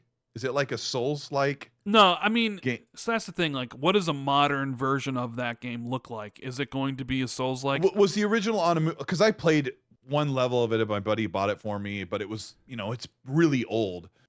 Yeah, it's Resident Evil with swords. Essentially. Is it very? Oh, okay. It's not super challenging. It's not meant to like destroy you. No. Well, I mean, it could if depending on whatever difficulty you set it on. So, you look at this game and you think, well, how difficult can you make it? Could you make it a Souls-like? Which I'm assuming you could if you wanted to, where it's like all those souls of the enemies you defeat, you suck up, you lose if you die. I mean, I don't hope they go that way, but I could see them going that way. I don't know. It's exciting that, after all this time, we're actually going to get... It gives me hope that at some point they're going to do Dino Crisis. Which, at that point, dude, Capcom's just goated. And it's funny because at some point during last generation, people were really down on Capcom. And now, when you talk about 2016, and they turned it around after Dead Rising. It was after Resident Evil 6 came out. People hated Resident Evil 6 and what happened to the Resident Evil franchise. And they've essentially turned it around with Monster Hunter, the couple first-person Resident Evils, the Resident Evil remakes, Street Fighter. They just released, so they're doing what fans want, and it's kind of crazy. When I was watching this, I'm like, man, Geoff, you cooked. You mean you get Witcher 4 reveal, you get a new Elden Ring game, you get Onimusha, new thing. You get how much of this did he cook, or finally just games? Well, I'm sure some of it fell into place about games that finally needed to be revealed. I mean, it's tough to do a show in 2022 and 2023 when we were coming out of the tailspin. A new Turok, a new Virtua Fighter, Borderlands 4, you know what I mean? It's just a lot of these. The new game from, Shadow Colossus dev. So it's some of this probably just lines up perfectly for a 10-year anniversary. We didn't talk about one of the greatest reveals in the entire show, which was, and it was Last of Us Part 2 coming to PC. Nah. Well, we also had a trailer for the first Berserker Kazan, which comes out March 27th. Then there was a bunch of games that look like Genshin Impact. Is that a big game? I haven't played that. I mean, I don't know if it'll be a big game. It's a Souls-like, so maybe it'll be good, maybe it won't be. We had a whole bunch of what I would call Genshin Impact clones, or games that look like Genshin Impact. You had Dungeon Fighter Arid. You also had Zenless Zone Zero, which is from the developers of Genshin, and I think you even had Honkai Star Rail or whatever. You have what? I know you like this game, Dying Like the Beast, standalone. Yeah. It's a spin-off standalone. And so, I mean, is that something you're excited to play when it comes out summer of next year? I mean, I haven't gone back to Dying Light in a while, but I don't know about going back to standalone expansions, but I'm sure it's going to be pretty good. They're amazing. Techland's, they're awesome. Yeah. It's a graphically amazing looking game, plays super well. So, just depends. It's already packed. You throw in a standalone expansion of a game that came out 3 years ago. I'm not, I don't have a candle in the window for stuff like that when we're super busy with new games.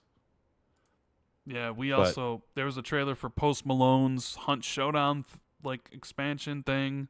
Mm-hmm. Squid Game's getting some mobile thing. That was weird looking. Yeah.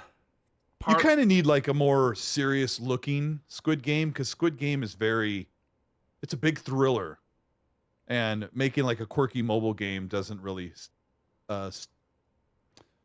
work for Squid Game for me. And what'd you think of this? That's fine. Stage Fright, the co-op, the game from Overcooked developers, where it kind of looked like a take on It Takes Two. We had each of the characters on different sides of the screen. I don't know if that's something that it'll probably drop in Game Pass. I don't know. Overcooked's in Game Pass right now, so I don't know. We also have... Thanks for bringing that one up, Rand. Thank you. Well, I mean, hey... Gaming's for everyone. I thought that would be something you and your son would want to play together. Oh, okay. I appreciate that. Yeah. Game of Thrones King's Road, where it's oh, dude, hell yeah, Game of Thrones game. And then you realize it's a mobile game, and you're like, son of a bitch. Oh my gosh, What that's a a miss. classic. And What a coming to miss. mobile. It's like at all this time, Warner Brothers, whoever owns the license for Game of Thrones, could have created some like epic, masterful Game of Thrones RPG, and they never did. Mm-hmm. They never did. Nobody ever did. And it's like, how could you not take advantage of that during that time period where Game of Thrones was the biggest thing ever? Right. But now we get a massively multiplayer online role-playing game that's a mobile game, and it's like, oh, whatever. Got a Double Dragon Revive trailer. We got a anime-inspired racing game called Screamer. which Looks very cool. We don't get a lot of racing games anymore. I think that's one of those games not coming to Xbox. Where is that trailer at? It's not even on here. No? It's not on the Game Awards uploads. I don't know if you have access to it, but it's called Screamer. Yeah, it's called Screamer. There were a couple games where I'm like, that's not even coming to Xbox. Maybe I'm looking right now.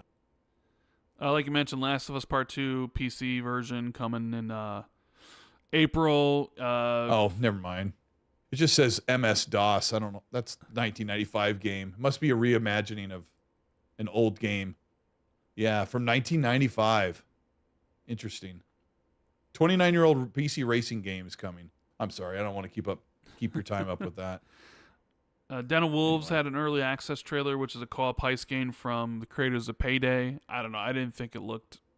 I didn't think it looked cool, but what do I know? Sonic Racing had like a 3-second trailer. Oh right. Well, people do like those games, so they're really going hard on the shadow marketing because of the new movie with Keanu Reeves and stuff, right? Yeah. Now, one of the next trailer is something that I was really interested in, and I'm super excited to play this game whenever it does release next year. But Mafia: The Old Country, very cinematic, knife fights, guns, old time cars. I mean, I played Mafia 1 and 2, and I really like both of them. I haven't played 3 yet, and I'm kind of like, maybe I should play 3 before this one comes out. I know you have played 3. I wish you would. Yeah, I've played it almost twice. It's it's really underrated. So, I mean, did this trailer do anything for you for Mafia: The Old Country? Well, it looked all pre-rendered, like CGI, so I don't know when this game is supposed to come out. Summer of 2025. Summer 25. There it is right there. I'm looking at it right now. Yeah, I love this series. You might think you're not going to enjoy Mafia because it could be a little bit slow, and then you just can't take yourself away. It's just really, really great. Mafia games. And who's working on this? Hangar Take 13 Two still. Hangar 13. Yeah, they're phenomenal. Yeah, I would really recommend people play Mafia 3. It's still really great. I might play it next year, leading up to this. Yeah, we got good a trailer luck. I mean, you're going to be so busy. We got a trailer for Dispatch, which seemed like a next evolution in the Telltale Games formula, with Laura Bailey and Aaron Paul, with like superheroes and stuff. I guess where you send them out to like save people. I don't know. Look funny. I'll play it whenever it does come out. Then Geoff almost like broke down on stage crying when he was able to announce the sequel to Akami, which is kind of crazy. And then it was revealed that Kamiya, who left Platinum Games, formed his own studio and is working on this game. And then there was even information that came out today that apparently there's a mass exodus of talent at Platinum Games that have left and are joining his new studio. So, Akami is a game I did not play. So Me either. I don't know. Yeah, I don't really have any strong feelings on that either way, but I know it's been like a cult classic. Then we got the last reveal of the day. Naughty Dog. One more thing. Naughty Dog revealed their new IP that I guess Neil Druckmann said they've been working on it since 2020. And it's called Intergalactic: The Heretic Prophecy. Man, there are a lot of opinions about this game. Before you dive into that it's really strange that this game has been in development for 4 years when they had so many people working on The Last of Us factions too. And they were also remastering and porting The Last of Us on console and PC. Like they've been super busy. They put out Last of Us Part 1, they put out Last of Us Part 2 PS5 version and the remaster, and now they're working on the PC version of Last of Us Part 2. And they've been working on Intergalactic, which is crazy that they've been able to do all of this stuff and they had to sideline the factions. But well, it doesn't necessarily mean they've been working in like full development since 2020, because it could easily have been like they were doing pre-dev on it for a couple years. Because I mean, I don't expect this game to come out until 2026, if not 2027. Okay. They did say it's coming for the PS5, but we don't expect the PS5 until 2028, so there's still time there, right? So I don't think he meant like, oh, we've been in full production on this shiz for 4 years now. I don't know. It's just like, yeah, we've been toying around with it for a while. Yeah, and we're at that point now where maybe we want to start showing it off. Because I would also imagine they're also working on like a Last of Us Part 3. I mean, he talked about that as well. He has clearly like something they're going to reuse a lot of the things. I didn't know they had this thing. No, people did. The people that are connected knew that Naughty Dog had like 2 games they were working on, and one of them being like but sci-fi. I heard Wired's Cross that had pinned Sony Santa Monica's next game was a sci-fi action adventure very game. well could be. Who's to say it's not? And now it's possible that both of them are doing that, which is pretty fantastic. I guess you could say it's like, well, would you want to follow in the footsteps of Concord? But remember, at the time, PlayStation thought Concord was like the future of PlayStation at the time. Like they were all super high on it, right? And I guess you could say it bears some resemblance to Concord in a way, like that. I don't really. It does. I don't really. Some of the tone and styling is a little bit like the Concord reveal, but not like the game. Just there is a little bit there, and it's not supposed to be an insult because remember, I liked Concord's first cinematics being shown. I thought I'm like, this could be pretty cool. Yeah, and I'm also pretty impressed with retro sci-fi stuff where it's like an 80s retro feel to the sci-fi world, like a Porsche. It's and like the CDs of music playing as she puts it in the console. It's an alternate 1986 where humanity has become a spacefaring species in 1986, which is really cool.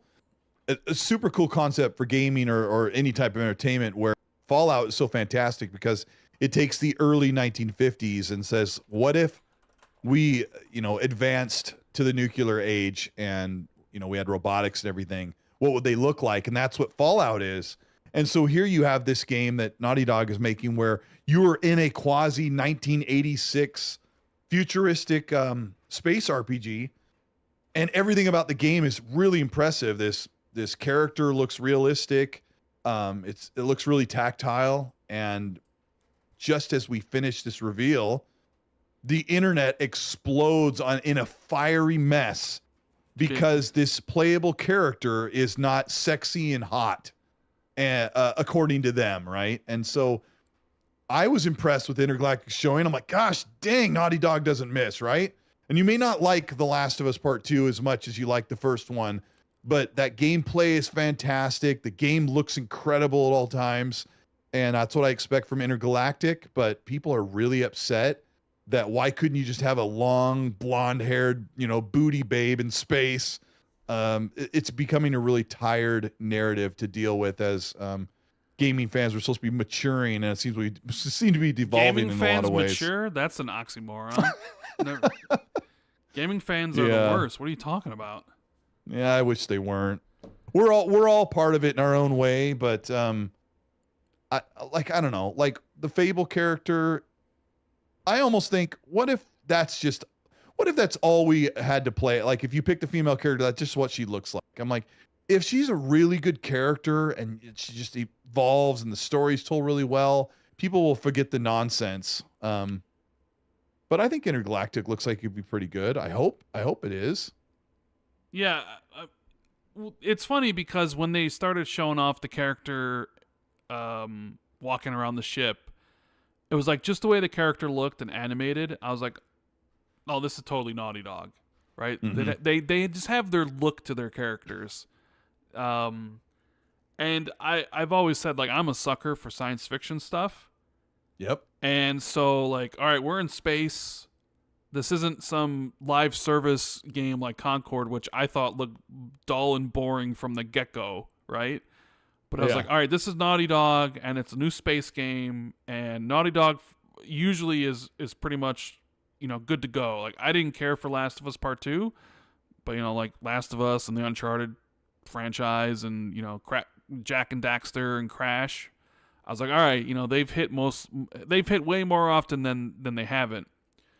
And I was like, oh man, like something sci-fi from them, and the way it's like all retro and stuff. And then at the end, when you see the enemy unfold with this like red spear, but then she like ignites her red blade, I'm like, all right, this is kind of cool. Regardless of the fact that where she's like bald, I guess some people just didn't grow up in a time where Sigourney Weaver shaved her head for Alien 3, or maybe weren't around for Demi Moore shaving her head for G.I. Jane.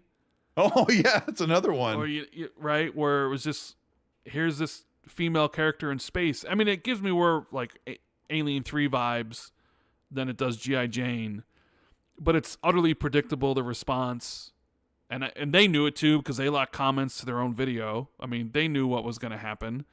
Yeah, and you already, if you have people attacking Witcher 4 because, God forbid, Ciri's the main character now, you damn well know what's going to happen with. Here's this. Oh, it's science fiction, but it's not a white dude as the main character. You already knew people were going to be upset about it.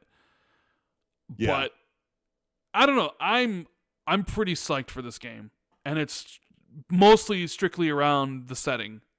We don't get a lot of games in this sort of setting here. Like Mass Effect is one of my favorite franchises of all time, and most games kind of stay away from the science fiction setting, like pure science fiction like this. And to see one of, the one of what people would describe as the great developers out there take a stab at a science fiction franchise or science fiction game, at least, it's like, all right, that is immediately appealing to me, regardless of what's PlayStation. Like, I have my PS5, I'll play it the day it comes out. But super cool. Like I thought that was a really cool thing.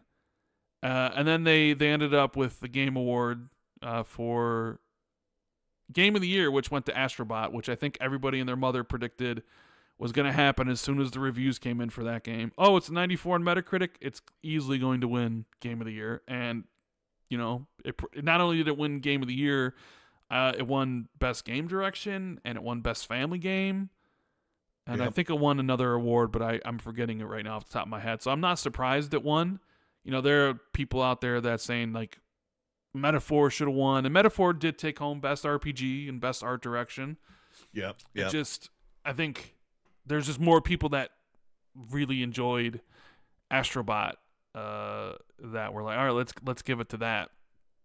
Astrobot also had mass appeal amongst different demographics and age groups. Sure did. And it was completely polished and everything. Yeah, it really deserved to have its moment.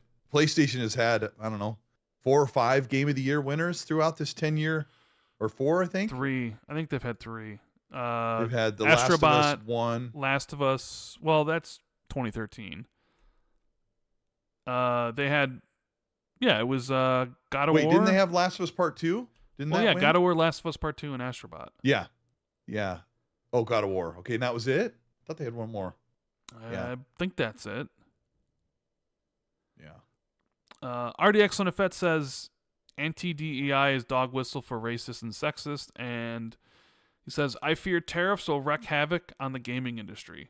I mean, possible. We need to see how the tariffs are implemented, if they're implemented, if electronics are exempt, and if they aren't, or how long they actually how much of the remain. How long will the tariffs be implemented for?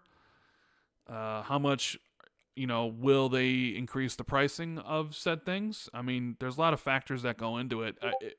I could definitely see If they're implemented for a long time and they're expensive, yeah, absolutely.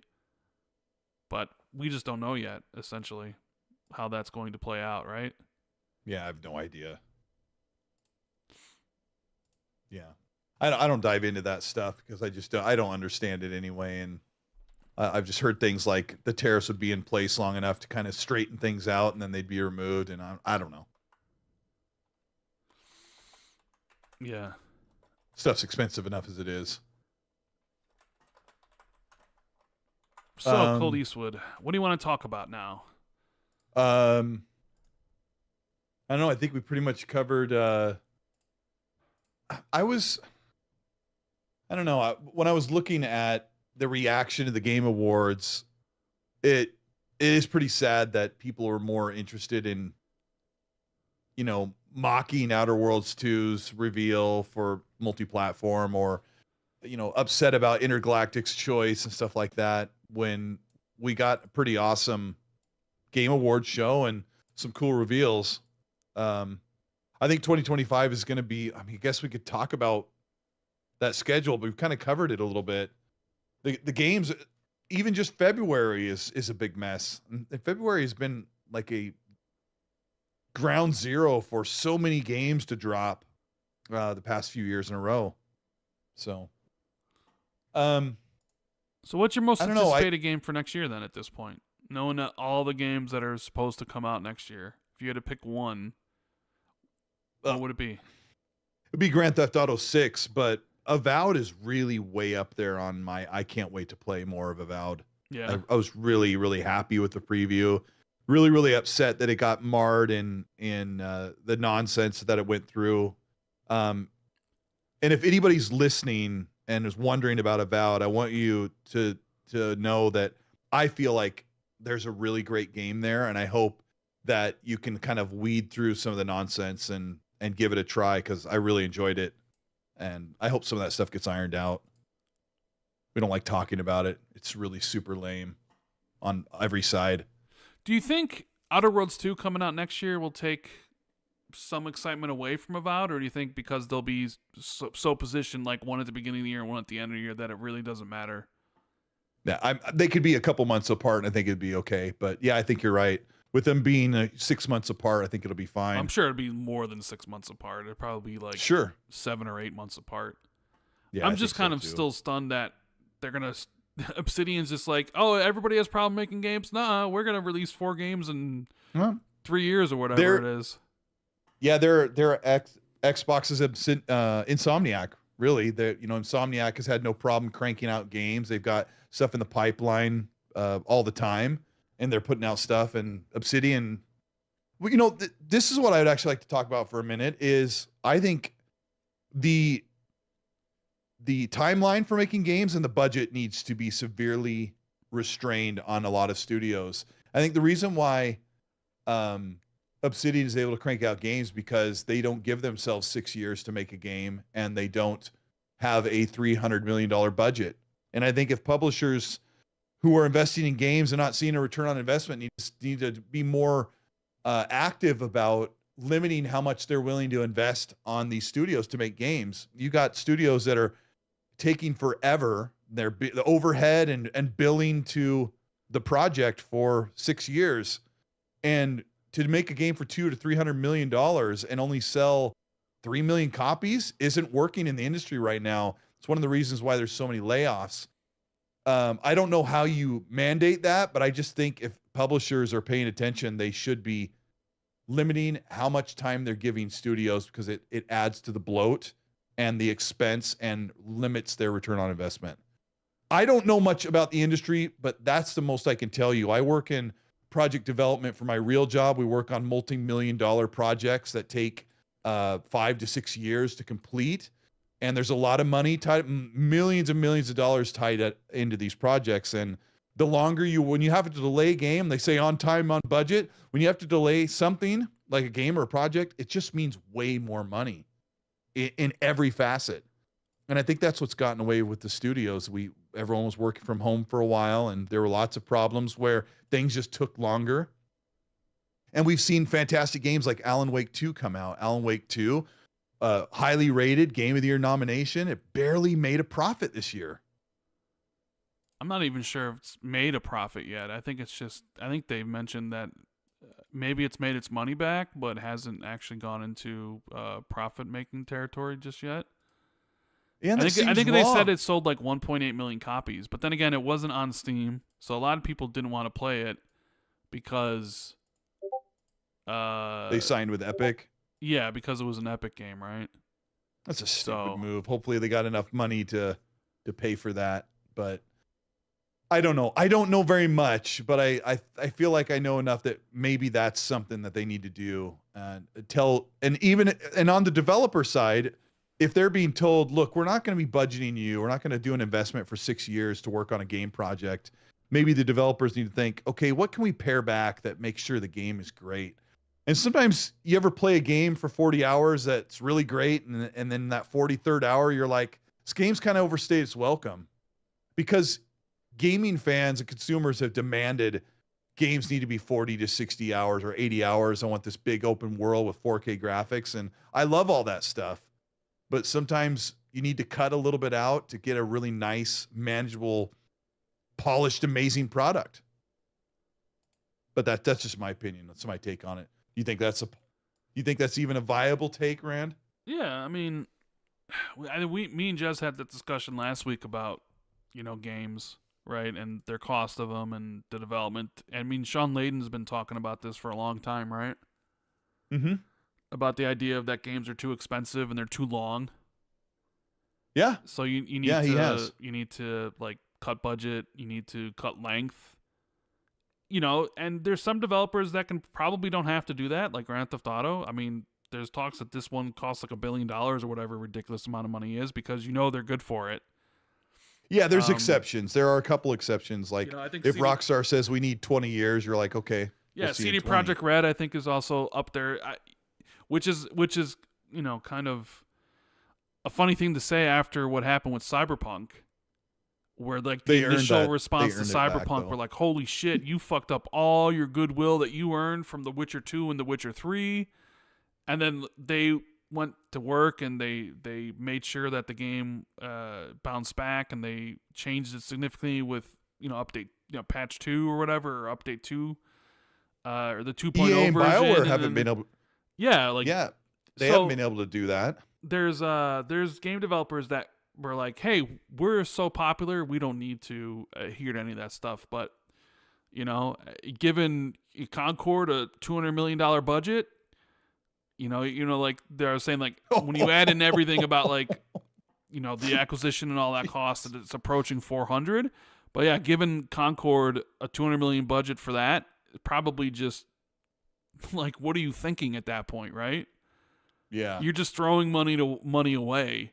So I do feel that you can't continue on making $300 million to $400 million games unless you're a select few developers who are just on top of everything. You need to really kind of pare back on that. And the whole live service thing, maybe the bubbles burst. Unless you're backed, but even say like unless you're backed by a large IP, I mean like Suicide Squad, I wouldn't really say is that big of an IP. But the only live service that hits is the lightning in the bottle. Like you happen to have this concept. Yeah, like Pal World. But then people were Fall Guys. Well, people were waiting for like a Pokemon like that the Pokemon company never does. So it's no surprise that here's like an online Pokemon co-op experience that it would blow up in the way that it did. I don't think Fair Games. I mean, if I was going to predict, I think Fair Games is going to just be another example. I could say that, but Helldivers 2, completely won everybody over. But Jade Raymond is doing this Fair Games, which is like a heist game, and it's live service, and it just seems like it's doomed. I don't know. We'll see. I'll reserve judgment to see what that game. Yeah, we haven't even seen what it looks like. And like Concord in that first reveal, people were like, "Nobody wants this," and nobody did want it. Yeah, it was immediate. Yeah. What was the initial reaction to Fair Games from the masses? I mean, when we got like the cinematic, it was a CGI trailer. There wasn't what else can you really say about it? I was like, Yeah. whatever. But Well, I mean, I know that people did make fun of the Saints Row and it looked Fortnite, like Watch Dogs, yeah. sci-fi Watch Dogs, like whatever. But yeah, You in the chat says I hate heist games. They never do well. There really haven't been any successful heist games outside of Payday 1 or 2, whichever Payday one 2, did the best. I think is pretty Payday 2. popular. But that's sort of Yeah. why I feel like there might be room for fair games, as there is. Maybe you could have a heist game, extraction game that actually is successful. Maybe it's not it's a market that hasn't really been totally exploited yet. But also, like as we've seen, it really does seem like any sort of new live service game that comes out just sort of ends. I mean, you have Helldivers 2, which was super successful, but then you have all these other ones that come out recently that, I mean, X Defiant was touting they had like 20 million players in a month or whatever it was, right? Just like because Marvel Rivals just came out and just said they had 10 million players in 3 days, and people are loving Marvel Rivals right now. Oh, but will they be loving? But will they be loving Marvel Rivals in 5 months from now? That's the question. Like the longevity. Are you actually going to get people to leave their other games to play these? And it's really seems like for the game comes with like 30 characters or something. I'm like, where's the headroom for, stringing the carrot along to keep people playing Marvel Rivals? Game's fantastic. You haven't played it. No, but I played the beta and I played the launch version, and it's really, really good. I probably won't play it much, but it's solid and people love the characters. The characters look great and the animations are awesome. Who was this in the chat that said, "Oh, Mr. Mitzpick said Cyberpunk didn't need saving." I'm with Mr. on that one. I played it at launch on a Series X, not an Xbox One. Yeah, it was horrible on last generation. You could say that, but the perception at the time by the general audience was that it did need saving and that they did ruin their reputation. Yeah. So, I mean, it's easy to look back now and be like, it didn't need saving. Jeswell said the same thing. I mean, I played it in its entirety through the launch, and everything was great there. But I had bugs and stuff. I mean, you ever hear of a game that comes out and that like one of the major console manufacturers says, we're gonna pull it from our store, ask for a refund on this no matter what, you can get one. Like that has never happened before, but it happened with Cyberpunk. So, So, I got a couple Patreon questions here, Colt. I'm gonna read and Willie can answer, and then we'll get out of here. Yeah. Okay. We got you can drop a question, patreon.com/XB2. You can always join it and become an Xbox 2 MVP. We get shoutouts every week. We get the question and answer thread, and you get early access to the podcast that me and Jez do. So please consider that. Also, hit the like button if you haven't already, and please subscribe to the channel. We appreciate that very much. And let's get going. Let's get through these questions. We got Tommy, who says, since Xbox is just putting everything everywhere, why do this, quote, 4 big titles a year thing? If the games are ready, don't hold them. I won't feel like I'm not getting anything from Xbox because people will forget these are Xbox titles because they're on every platform. I don't know. I could be alone here. I don't know. I think Colt feels the same way. Right? Like, if you got more games, don't just stick to 4 big games a year. Like, release them when they're ready. If you have 7 games, then that's what you have. You have 7 games, right? Yeah, you've got a backup of too many games that you need to launch. Oh well, your problem, not mine. Just put them out. Because they're gonna, we got Age of Mythology this month. I'm like, well, I'm not gonna play that. But I'll play Flight Sim, like that sort How of much thing. of Flight Sim have you played? This one, like 3 hours. Yeah. But I haven't run into the problems that people had at launch. But that game is like a 75 on OpenCritic because I don't know why they launched it in such a crappy state. It's unexcusable. That game was a 92 Metacritic on OpenCritic, the first one, and they flubbed the launch of the way better sequel. It's true. Yeah. Austin H says, did you notice how Phil and Matt Booty were some of the only people who didn't stand up and applause for the Game Awards Game Changers Award? It was awarded to Amir Savat for his efforts in helping laid-off game devs find work. Do they actually have footage of that? I don't know. I'll look it up. I wasn't listening. Like I said, anytime someone was talking, or whatever, I had that muted. I'm only there to watch the trailers. That's all they care about either. So that's all I care about. I wasn't watching. I think maybe I might have had the audio unmuted, but I definitely didn't have it. I wasn't watching it as it was going. I had something else up on my PC. Okay, here, I'm going to get to it right now. He's standing up. Everyone's sitting. Yeah. I mean, Phil and Matt laid off a lot of people this year at Xbox. So how many did they laid off? Like, was it 1,500? Something like that? I mean, from Xbox, 1,500. Like Xbox and Bethesda and Blizzard and the Activision stuff.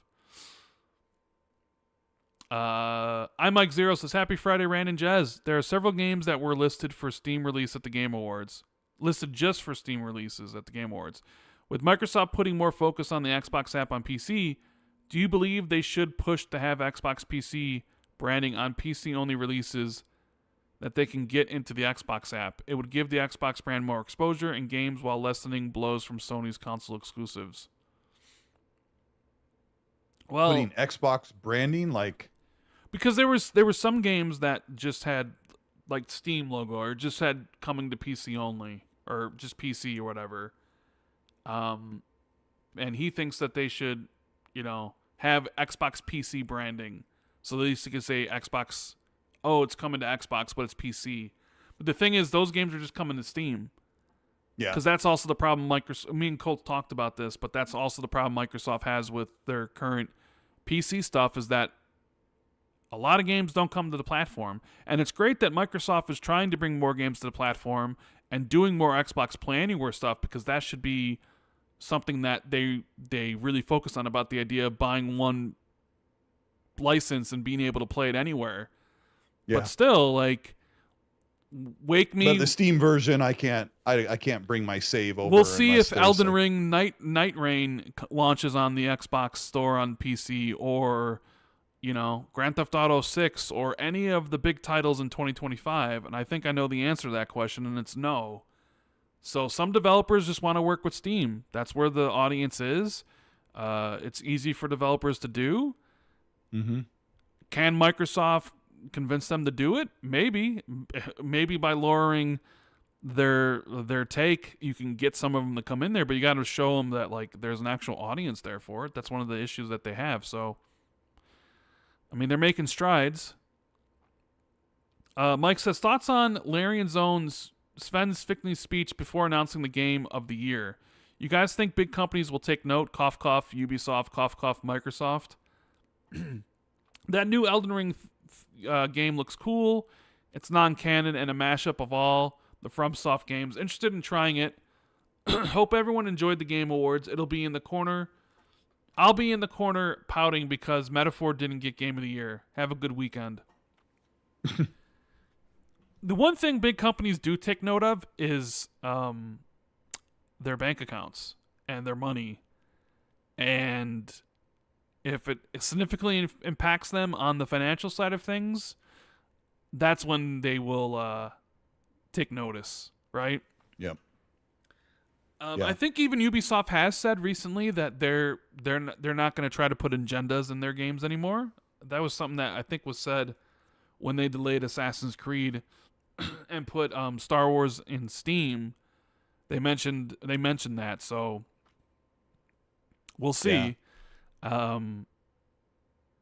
I looked back at this Amir moment, and Phil and Matt were standing up at the end of the clip. It's so brief, where they show Phil and Matt as half of the people are standing up and haven't stood up yet. But I don't know. I don't know why people like key in on stuff like this, but maybe some people know a little more than we do. But I looked at the clip and they were standing up at the end while he was getting his ovation. Not that it matters. Anyway. Yeah. We got Wagerman, who says, it was a great show last night. Nice to see Xbox not excluded from any big games. I know you've spoken about this before, but I'd really like Xbox to really promote their legacy more. Bring old skins into current games, levels that call back to nostalgia. Sony and Nintendo fans go crazy for it, and nostalgia's a hell of a drug. Thoughts? I am one of those guys that thinks that Halo should have full Xbox owned franchise related gear. I think they should do more crossovers with all of the IPs that they own. Like they did with Starfield. Like we had the whole Doom thing, which I haven't even checked out. I absolutely think they should, and maybe they should come up with some kind of game that actually plays on the legacy. You know, you and I talked about they should make a platformer that does what Astrobot does, but I mean, they would get eaten alive if they did that. If they came out with a game that just basically copied Astrobot, which sort of copied some other big franchise platformers. So Yeah. I'd like to see some Xbox celebration there. Yeah, I mean they should delve more into nostalgia stuff, right?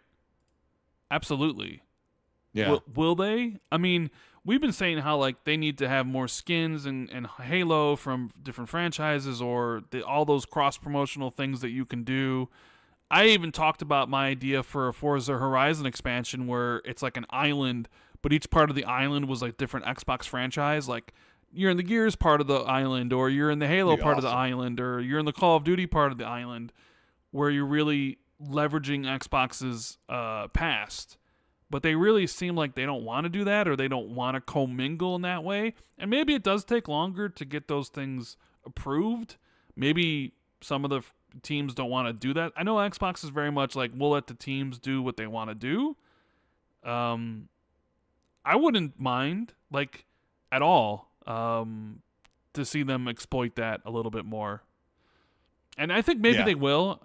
Maybe a couple years from now, we'll be saying, "Oh, it's too much. Pull back. Who wants this Banjo-Kazooie skin in Call of Duty?" You know, it'd be like Paris does. We do this one for Paris. Yeah, you can have your Banjo and Conquer.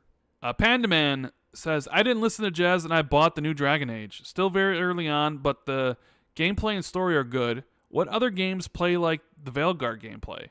This is my first Dragon Age, and man, the gameplay is so good." I love the gameplay in Veilguard. Yeah. What other game sort of plays like it? Not. I can't really think of anything. It's got a really great like ranged and melee combat as it combos on most of the characters. I don't know. Yeah, it's sort of unique in that way, I guess.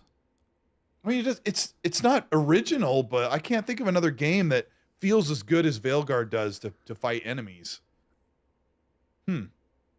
Well, I'm glad you're enjoying the game.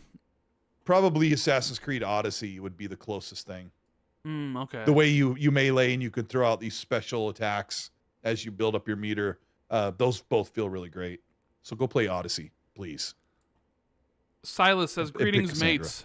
There has been chatter regarding the size and scope of games, how long they take to make, and whether it would be a good idea to make shorter experiences.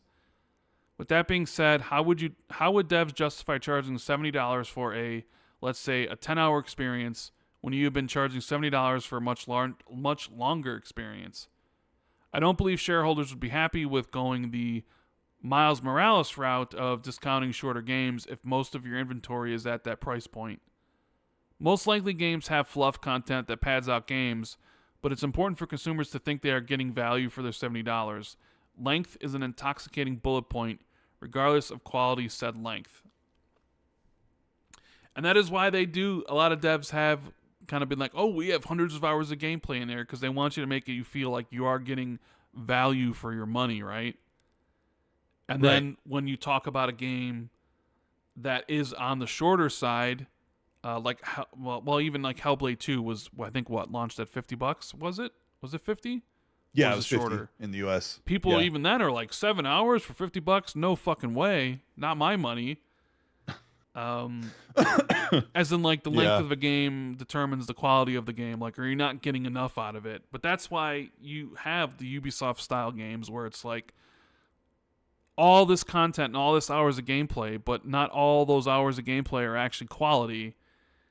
And that's why we end up here. I get what you're saying about, like, well, we sell mostly $70 games, and if we, cut costs and do a Miles Morales expansion, do we really want to sell this for 50 or 60? I don't know, but I do think I wouldn't be surprised if prices of video games go up to 80.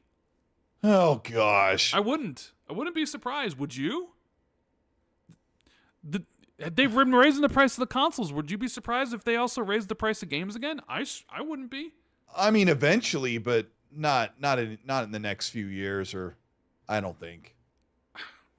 I also think that the it's going to become far more popular to reduce the scope of games and reduce their the problem, their budget. There's a multitude of factors that factor into this about like, hey, games cost too much, etc., etc.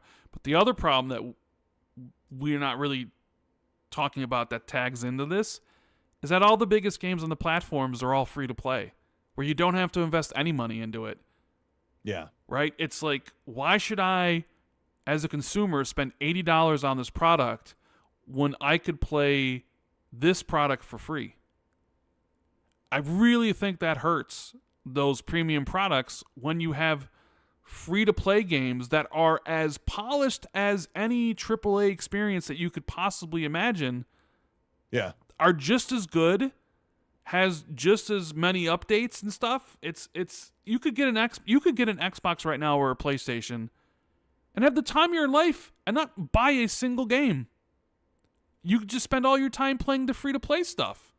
And spend your money on be Special Nick. Costumes and yeah. But I mean, seriously, you could get it and you could play Fortnite and then play Call of Duty and then play Rainbow Six Siege and Roblox and Well, I don't think Minecraft's free to play, but you could play Genshin Impact or any of those games. Right? There's tons of them, and then we wonder why some games don't sell well, and it's just like, yeah, it's because look at all that. Like free to play has taken hold. Yeah. Yeah, I think that really also is a problem for a lot of these games when they're all competing in the same place. Achievement says, I love the FUD being created around the Steam console. People thinking now that they're going to release one is the final nail for Xbox. There are no official numbers, but if you look up estimates, since release, Steam has sold between 2 to 3 million Steam Decks. It's more than that. If Xbox released a product that only sold 3 million units in 3 years, the brand would be in serious trouble. Furthermore, go into a Target or Walmart and try to buy a Steam Deck. You can't. Honestly, don't think the Steam console will affect Xbox in a major way. Yeah, you can only get Steam Deck from Valve. But it can give them inspiration and influence.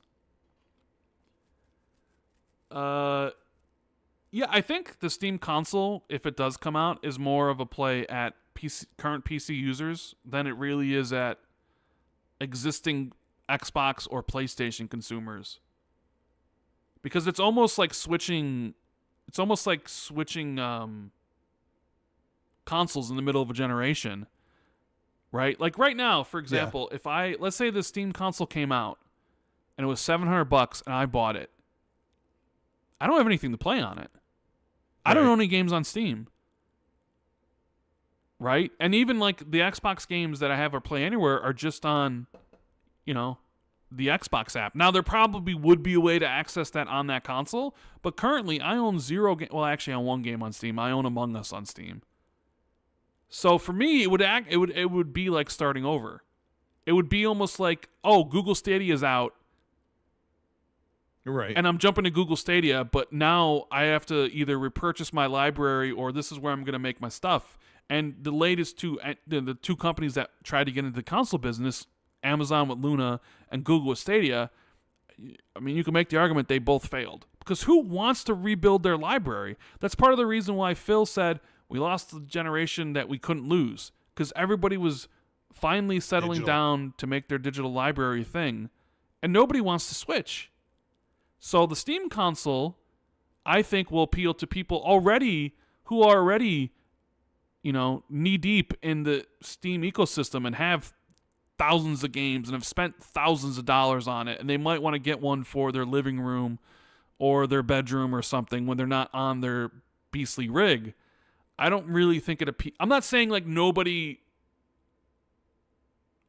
like wouldn't buy it who already isn't on PC, because I think some would. But I don't think it's that. It's also like that is Xbox's strategy, like all the together, and it seems like Steam might actually make it for. I don't know. What do you think about the Steam consoles in general? The Steam console idea, Colt?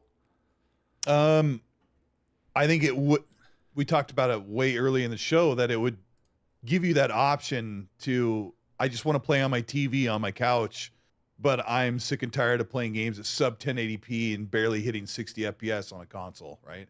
That's how some people feel about the performance of their games sometimes. So I don't care if all of my games on Xbox don't carry over. That's the problem.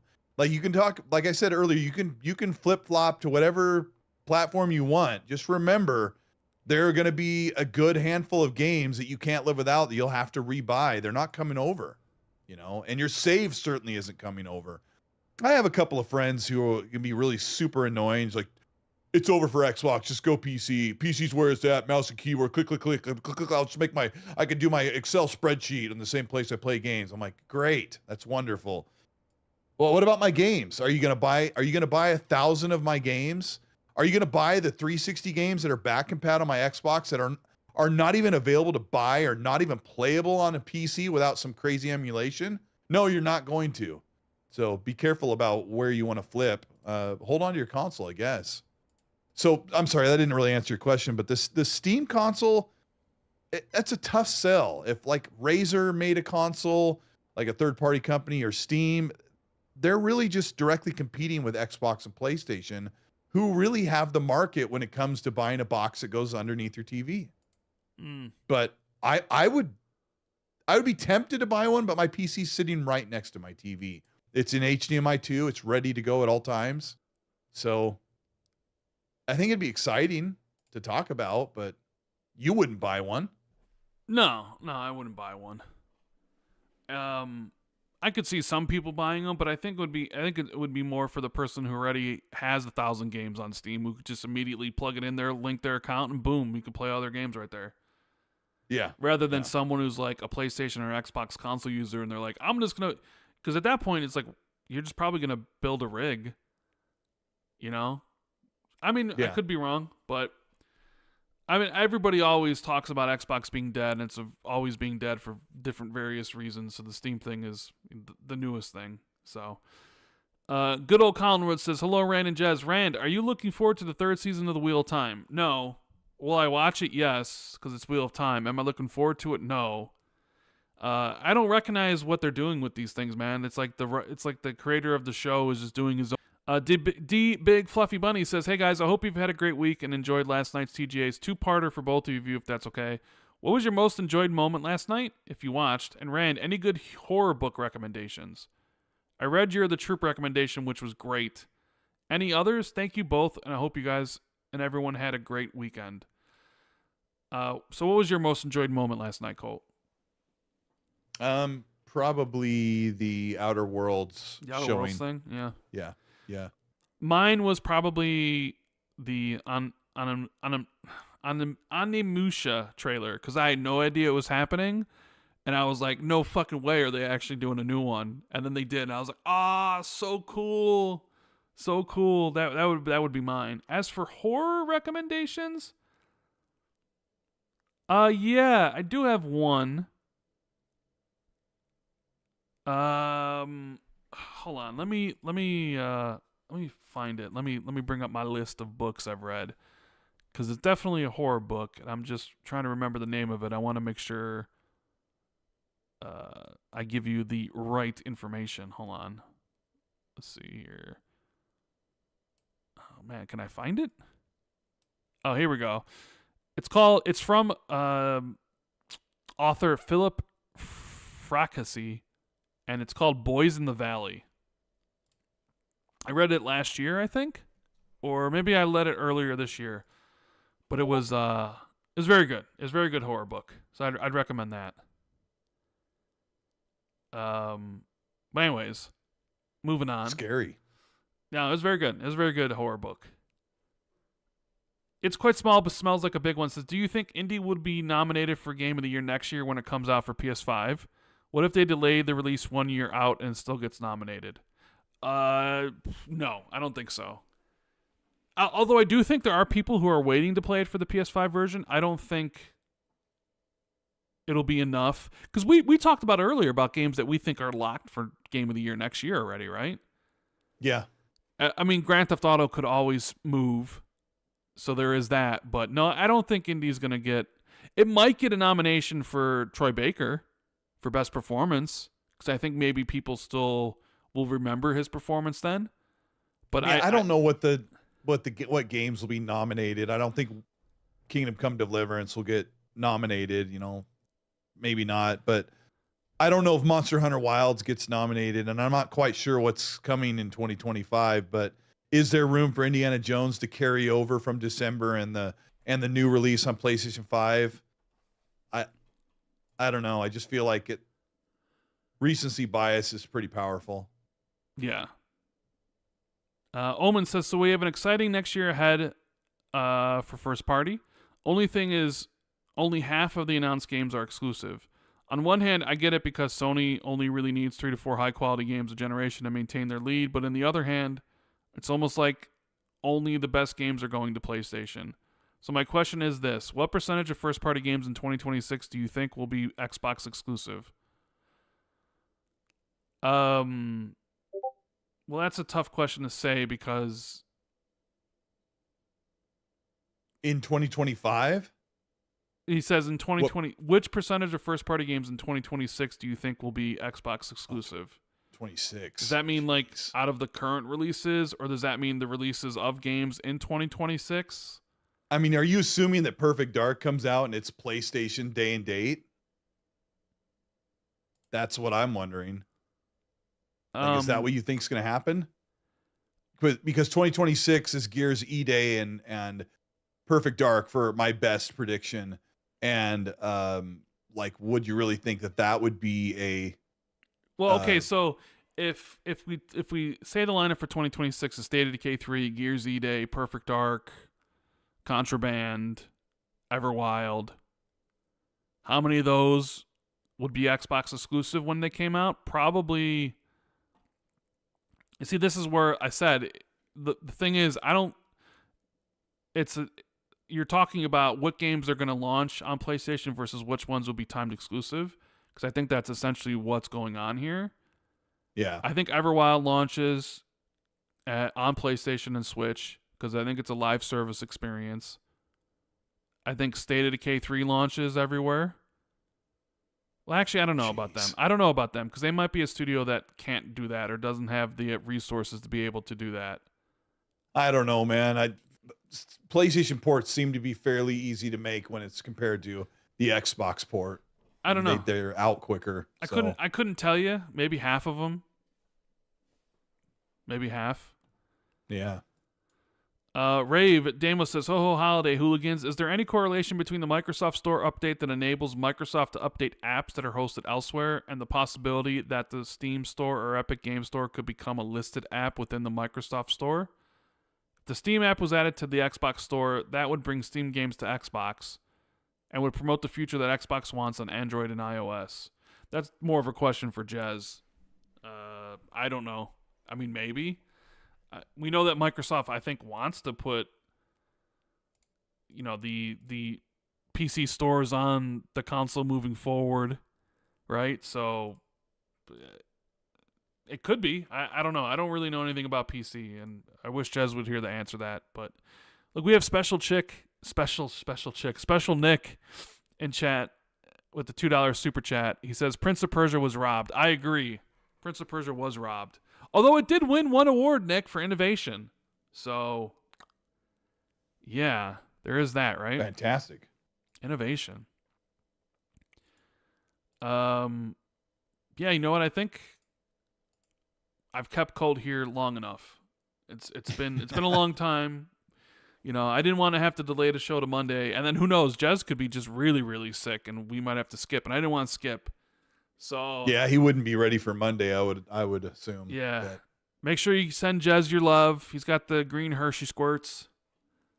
Oh my gosh, and it just gets worse. He's also gets COVID too, apparently. So he's not doing good. And I want to thank Colt Eastwood for hanging out with me, talking the video game awards and all the cool things that we saw in Xbox and 2025 and the future and stuff. I really had a great time. I hope everybody else did. So, Colt, everybody knows who you are, but in case they don't, where can people find your weekly gaming news videos at? Yeah, you can find it at the Cole Eastwood channel, and I put that video out today. If you want to kind of hear my thoughts about Xbox putting their games multi-platform, it's not as outraged as you really would think it is. We've been talking about this for so long. I really want people to like think of it a little more reasonably, but yeah, I've also got the podcast on Monday, and we'll break down some of the Game Awards stuff and other news, and that's about it. But we've got tons of great games coming, and man, if we could just if we could just enjoy what's out there, I think we might actually be happy. Yeah. But it's been difficult lately. This past year, there's been a rise up of people outraged, and it's sort of taken away some of the fun if you read into it too much. Well, I'm outraged that you're outraged about all this. Well, you better be. Yeah. I'm not selling that outrage for free, you know. Yeah. No, but I think everything will be good. And, we'll just enjoy the holidays. Yeah, enjoy the holidays. And if you're buying something for your loved one, check out manscaped.com. Everything on the store, use code XB2, get 20% off and free worldwide shipping. So thanks to them for sponsoring this episode. And thanks to all the wonderful Patrons who support what me and Jez do on patreon.com/XB2. We will be back. I got to see how Jez feels. We were planning on doing something on Tuesday. I don't know if he'll be ready for that. Hopefully we'll be back on Friday next week for another episode, getting close to the Christmas holiday. But thank you for everyone for being here. We appreciate you. Hope you have a good rest of the weekend. I can't speak. And yeah, we'll see you guys. All right, see you guys later.